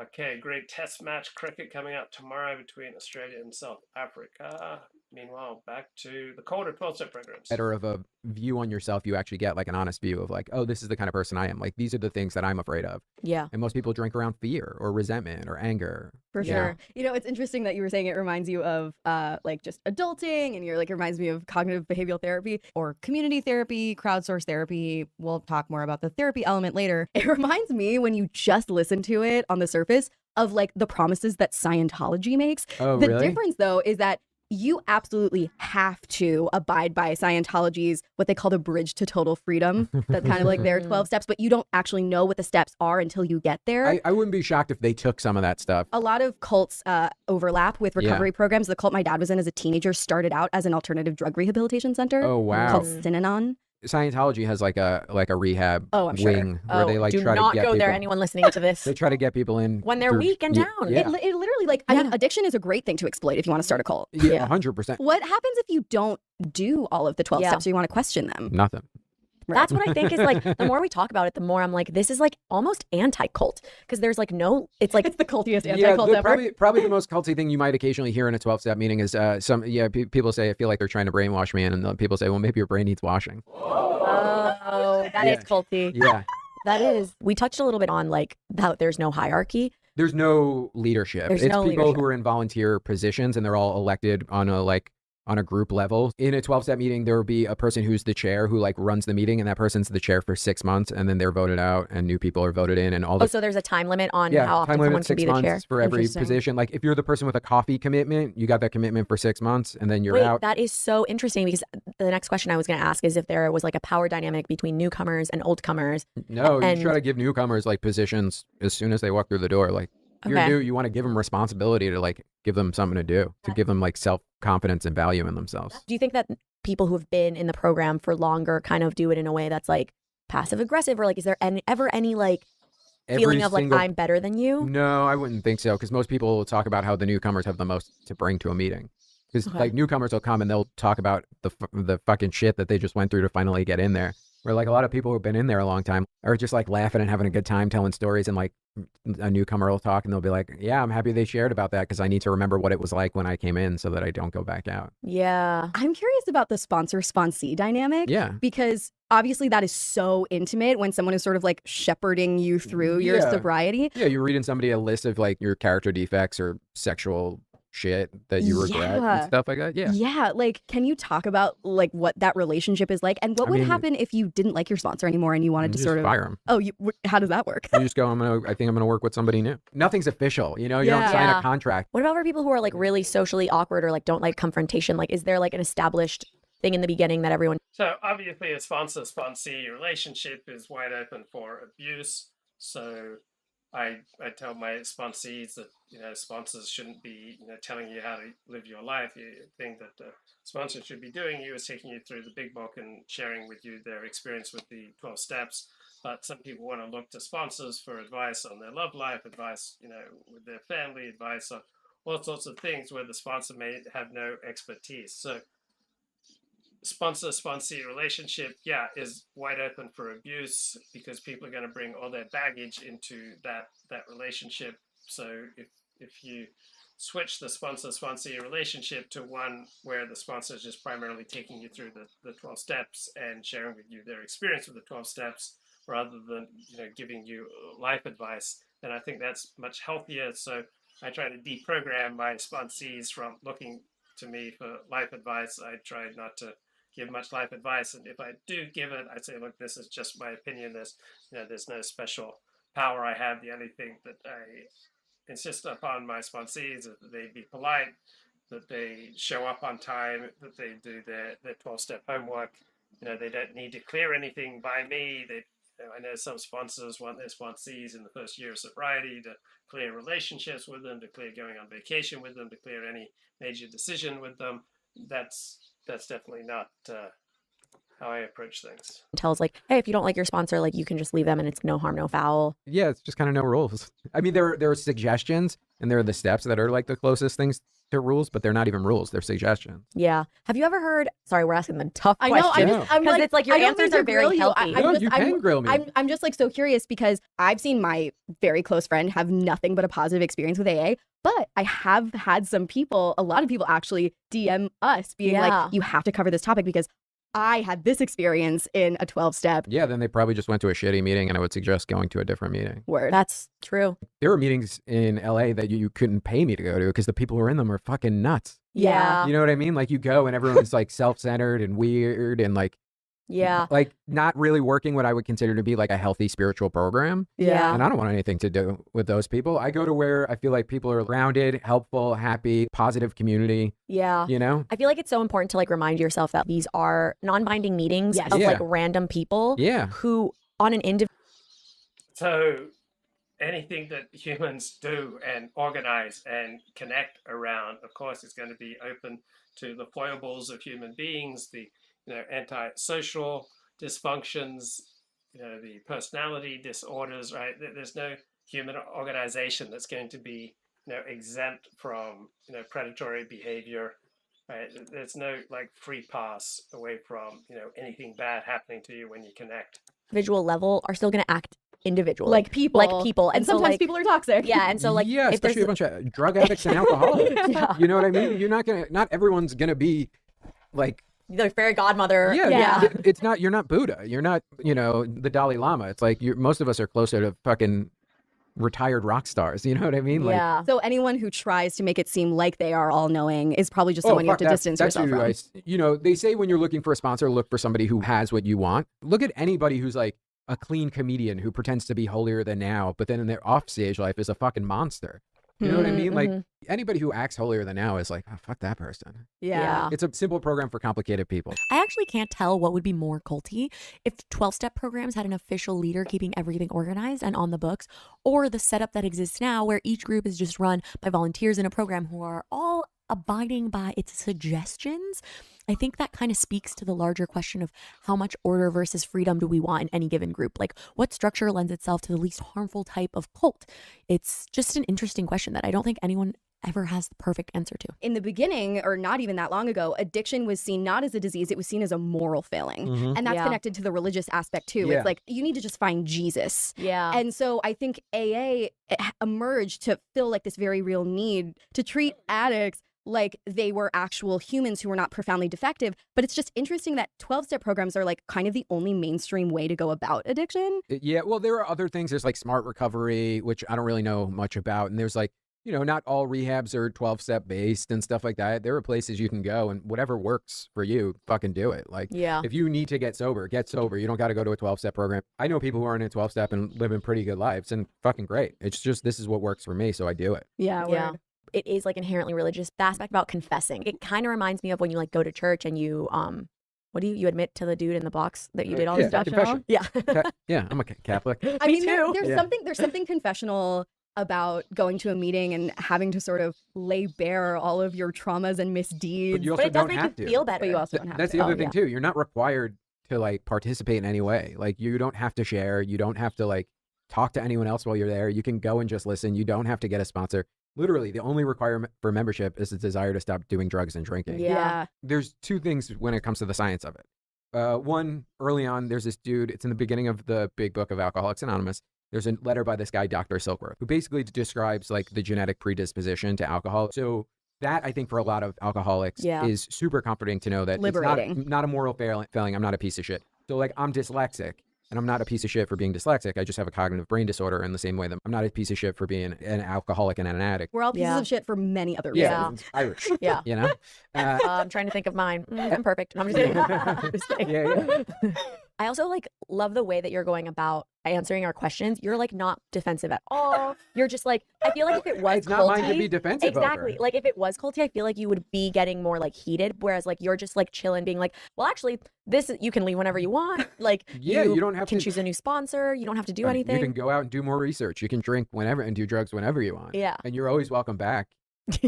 You know, but It's I just, wanna go. It's hilarious because it's like culty and not culty all at the same time. it's structured from a religious program. Yeah. But it's not a religious program. It's a spiritual program. It really is like if cults were good.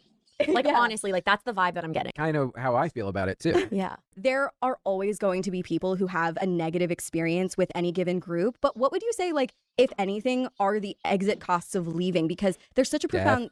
Right. Okay, there we go. We're getting to But it. then you said that it's possible to stay sober and live a decent life without Without it. being. I Without it. 100% think it's possible to stay sober and live a life without. So cults can be good, right? I'm sure there are lots of people who've benefited from Scientology or all sorts of other crazy cults or Seventh-day Adventism. I'm sure some people think Chabad is a cult. It depends on the individual. It depends on the particular qualities of that particular cult at a particular time and place. So any in-group is going to have many characteristics of cult. So cult is just a pejorative term that we give to new religions and particularly intense in-groups that we don't like. A 12-step program. I just know a lot of people who drank themselves to death or overdosed on like fentanyl.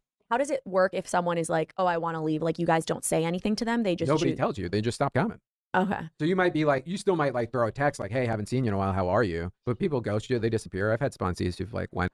Yeah, I've had friends when I haven't seen them at meetings or at synagogue or soccer practice. I say, hey, where are you going? And it's funny, some of them take like great exception. Are you violating my privacy? In essence, it's interesting the kind of responses that you get. Now, if you go to a 12-step program for sex addiction or for drugs or alcohol in a major city, then pretty much every year there'll be someone in your program who will commit suicide because the addiction has driven them out of your mind. So there is a sense for many of us who participate in 12-step programs that to follow one's addiction, whether it's to sex, to extreme forms of love, to an addiction to adulation, an addiction to debting, etc. There is a pretty keen sense among people who take their 12-step program seriously that to indulge in this particular addiction is to journey towards death. And on a fairly regular basis, addicts who I may have gone to a meeting with a month ago, do sometimes kill themselves, which just drives home how serious addiction can be. I mean, I think of addiction as a guillotine. It's just above my neck, and only the maintenance of my spiritual condition, right, guarantees that guillotine is not going to fall down and cut off my head. So I don't look at external events as going to trigger me into addiction relapse. I don't think anything outside of me is going to force me to lose my sobriety. I don't walk around afraid of being triggered. I don't have a list of triggers. I don't really believe in triggers. If you've got substantial recovery, you don't need to be afraid of triggers. You don't need to be afraid of external events leading you to relapse into your addiction. If you maintain your spiritual condition, right? If you do the things that you need to do to stay centered, if you rewire your brain and how you respond to various stimuli, including things and processes that used to lead you to destruction, then you don't have to be afraid. There aren't things outside of yourself that are going to lead you to addictive self-destruction. Out, and I've never heard from them again, and I don't know if they're alive or dead, and that's just how it is. What if someone does tell you, like, I'm thinking of leaving? Like, is there... I have a friend who's still sober, not in the program anymore. He was like, I don't think it's for me, and it's like, cool. Like, it's just cool, like, do what you got to do. Like, you're not trying to convince them to stay. No, it's... So, there are a lot of people in 12-step programs who have stopped going to meetings. They've achieved sobriety in sex and love. They've achieved sobriety with regard to dating or with regard to under-earning or with regard to codependent relationships or alcohol and drugs. They've stopped going to meetings and they're absolutely fine. So some people need to go to meetings regularly, but not everyone with an addiction has to go to meetings for the rest of their life. So many people, once they get a handle on, say, their sex and love addiction, they get married, they have kids, they make money. One thing I notice with people getting sobriety is they start working a lot. They start working a ton of hours. They may take on multiple jobs. They try to catch up on the meat of life that they've missed out on due to their addiction. So some people just get really busy. If you're working a legal job, doing upstanding work, then that's one of the healthiest things you can do. And frequently, just going to work is sometimes a better option for you, is a more important thing for you to do than to go to a 12-step meeting. They got to live their life. Yeah.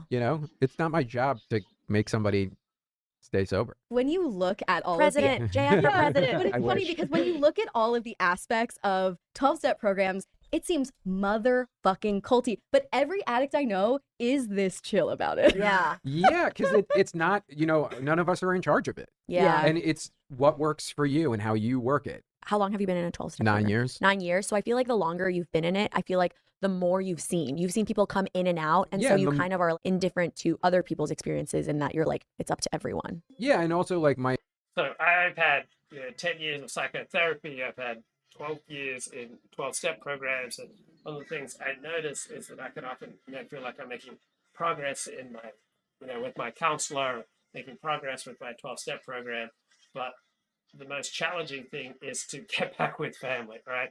I find that my psychological patterns with family are the most ingrained, that the roles I play vis-a-vis family are the hardest to break. So Christmas, holidays, going home, those are the biggest challenges for sobriety. Now, I don't feel particularly challenged anymore. I feel really at ease, grateful, and very happy with my family. But those family dynamics, I have found, out of all relationship dynamics in my life, were the most challenging to change. And Al-Anon in particular has really helped me in my relationships with other people, including with family. One piece of Al-Anon advice that I've adopted is to never give anyone a suggestion more than once, to recognize that everyone's on their own journey, that you can't change other people. I've been able to disengage from feeling emotionally turbulent about what other people's choices are. So Al-Anon, in my experience, is the best 12-step program, or the best group, best community I know of for getting healthy in your relationships with other people, learning where you and other people begin. Wow, Al-Anon has just been a fantastic program for learning to get along with other people in a healthy way, having the best possible relations with other people. Like you realize that for everyone, it's their own individual journey inside of it. Well, we've been mentioning throughout all of the fantastic jargon that exists within AA. For It's all sure. so catchy. The cultiest phrases in 12-step programs for me are the phrases that they use to get you to sort of like just trust the process. Things like it works if you work it, or when something goes wrong, just like call your sponsor. Or there are phrases like AA is perfect, people are imperfect, AA never fails, people fail the program. Honestly, I don't know if I've ever heard those last two. Oh, really? Yeah, I'm sure. I have never heard those last two. I've also never seen anyone who's worked the 12 steps who didn't get recovery. Right? I've never seen a 12-step program not work for someone who has worked the program. Probably happens. I have not seen it. Everyone I've seen work the 12 steps has had a substantial change for the group. Somebody has said it, but Sure. like that's not like anything I ever That's hear. not typical. And also because it's governed by like a board, like no one person, like it's adaptable. In Alcoholics Anonymous, I think they're on their like 4th or 5th version of the big book, and things like change. Like right now they're changing their genders in the literature to make it more conformative and inclusive to everybody. I think they're going the they them route and doing more of that kind of stuff. We should all be going that they them route. Yeah. I know. Yeah. But that depends on particular meetings. All right, they're not rewriting the big book of Alcoholics Anonymous. They may add additional chapters on the end, but they're not changing the fundamental text of the big book and how to recover. So yeah, different meetings use different forms of jargon. There's no top-down hierarchy or authority that can make sweeping changes. It depends on the meeting. Some meetings are more politically correct or, lefty leaning than others. Yeah. I hear it's a beautiful drive. Yeah. I would normally think that phrases are culty if you're trying to keep someone in a cult. Yeah. But I almost feel like the phrases are more innocent. They're so generic that they could really apply to anything. It's like literally live, the laugh, love. cultiest thing about them, though. That they're generic? Because they're like really vague and lofty and emotionally loaded, and so you can just like project whatever you want onto You can them. project whatever you the way want, it works. or you can perceive, Yeah. or you can perceive whatever you want. Also, I read shit tons of like anything that's like self-helpy. I love anything self-help. You are really in like so many of these live your life to watch your back level cults that we love so much. It's Stoic philosophy all day, I every day. love Stoicism. Yeah, I'm a huge Stoicism guy. Anyway, there's this book, Building Better Habits, maybe. Anyway, in that they do scientific research on why 12-step programs work. And it literally boils down to, do you believe this can work for you? And the people who do believe that it can work for them, it works. That's fine with me. I let it. You know what I mean? I don't need to be like, question, like it works. So why the fuck would I fuck with it? Yeah, like you don't care that it's placebo. I don't give a shit what it is. It makes me a better person. I show up for other people. I meditate. I pray. I like do shit I never would have did before. I'm not out until 6 a.m. fucking strangers. Yeah. You know what I mean? Like, it's so much left up to the individual of like you being like, I want the help. Like you choosing to go in every time. It's like you can't force someone to get sober. Yeah. I actually think it's a lot easier to get someone to keep drinking. Like our whole society is set up for people in the cult of alcohol, Like you drink when you're sad, you drink when you're celebrating, you drink when you're bored. Like drinking culture is the actual death cult here, if you think about it. This is a culty one. People who stay in the middle of the pack don't get picked off. What does that mean? So if you stay in the center of a 12-step program, you're less likely to fall off the sides and go out and get drunk because you're like involved. Like if you go to a rehab center and talk to people who are in rehab, if you go to a mental institution and talk to people. Yeah, that's advice that I've gotten from rabbis and also from sponsors. Like stay in the center of the pack. Go to meetings, connect with other people, go to social events after meetings. Don't separate yourself from the community is a teaching in the Talmudic tractate Ethics of the Fathers. So it's a Talmudic teaching. It's a 12-step teaching. Stay in the center of the pack, right? People in the center of the pack are less likely to get picked off by the exigencies of life. Or a prison, or if you have a commitment where you make the coffee, if you volunteer at a phone line, you know what I mean? If you sponsor other people. That one is culty because it's kind of getting people to get more involved.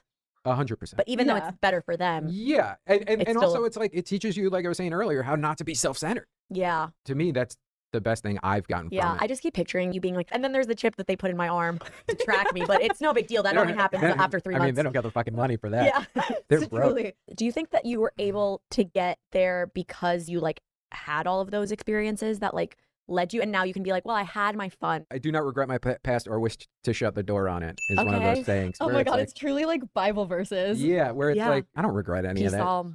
It gives me the experience to share with. That perspective I find so incredibly helpful. Right? I do not regret the past because I'm going to use my crazy decisions and crazy actions in the past to be of service to other people. And also another perspective from outside 12-step programs I found really helpful is, given who I was at a particular time, I could not have acted differently. So when we live in the present, we think how much freedom we have in our choices. But when we look back on our past, we have much more of a sense of fate. So I regret very little, right? I don't live in regret. Yeah, I made a lot of terrible decisions, embarrassing decisions, but I don't feel very much regret over them. I don't think I evince very much regret over them. So people often ask me, do you regret X, Y, Z? And the answer is no, I don't spend much time in regret. I used to spend a lot more time in regret, and that didn't make me happy. So wherever I am, whatever status I am in life, or whatever geographic location, or whatever group I'm hanging out with, I just put on those rose-colored glasses, try to focus on what's good about the situation I'm in, and to not spend a lot of time, focusing on what's bad. Other people, to relate to other people who've been through hard shit, who like do drugs and drink. Do you think that that's a barrier to entry though? Because like to have gone through I've fucking never crashed a car in my life. I never got a DUI. Yeah. Technically, on paper, I'm what some people might consider a low bottom drunk, outside of the fact that like I would stay out and drink until 4 or 5 in the morning. My friend too got sober fairly young, and you could argue that she's not like a real alcoholic, but nobody does argue that. Yeah, if you feel like you're supposed to be there, then you're welcome. Yeah. It doesn't matter. There's There's no. I need a safe space, and it sounds like 12-step programs are we really should go. It's actually fun. They actually have one at a place where I go to an open mic also, but it's like also an AA. Yeah, some 12-step places are safe spaces, but no group, no human institution, nobody is totally safe, right? Safety is, perfect safety is an illusion, right? There'll always be people with predatory instincts, particularly in certain situations. So there's no perfect safe space, but overall, I've had a very positive experience with 12-step programs, 12-step meetings, 12-step sponsors. But also through these meetings and programs, I've matured, and so I'm better able to detect when someone's dangerous. In general, good people make you feel good. Bad people make you feel bad. If someone's making you feel bad, good reason to distance yourself from that person, put up barriers, and you can do it, subtly. You don't have to say, "I can't have you in my life." You can reduce the proximity of yourself and the other person. You can reduce the intensity of your interactions. You can reduce the frequency of the interactions, right? You can move things from face to face to just over the phone.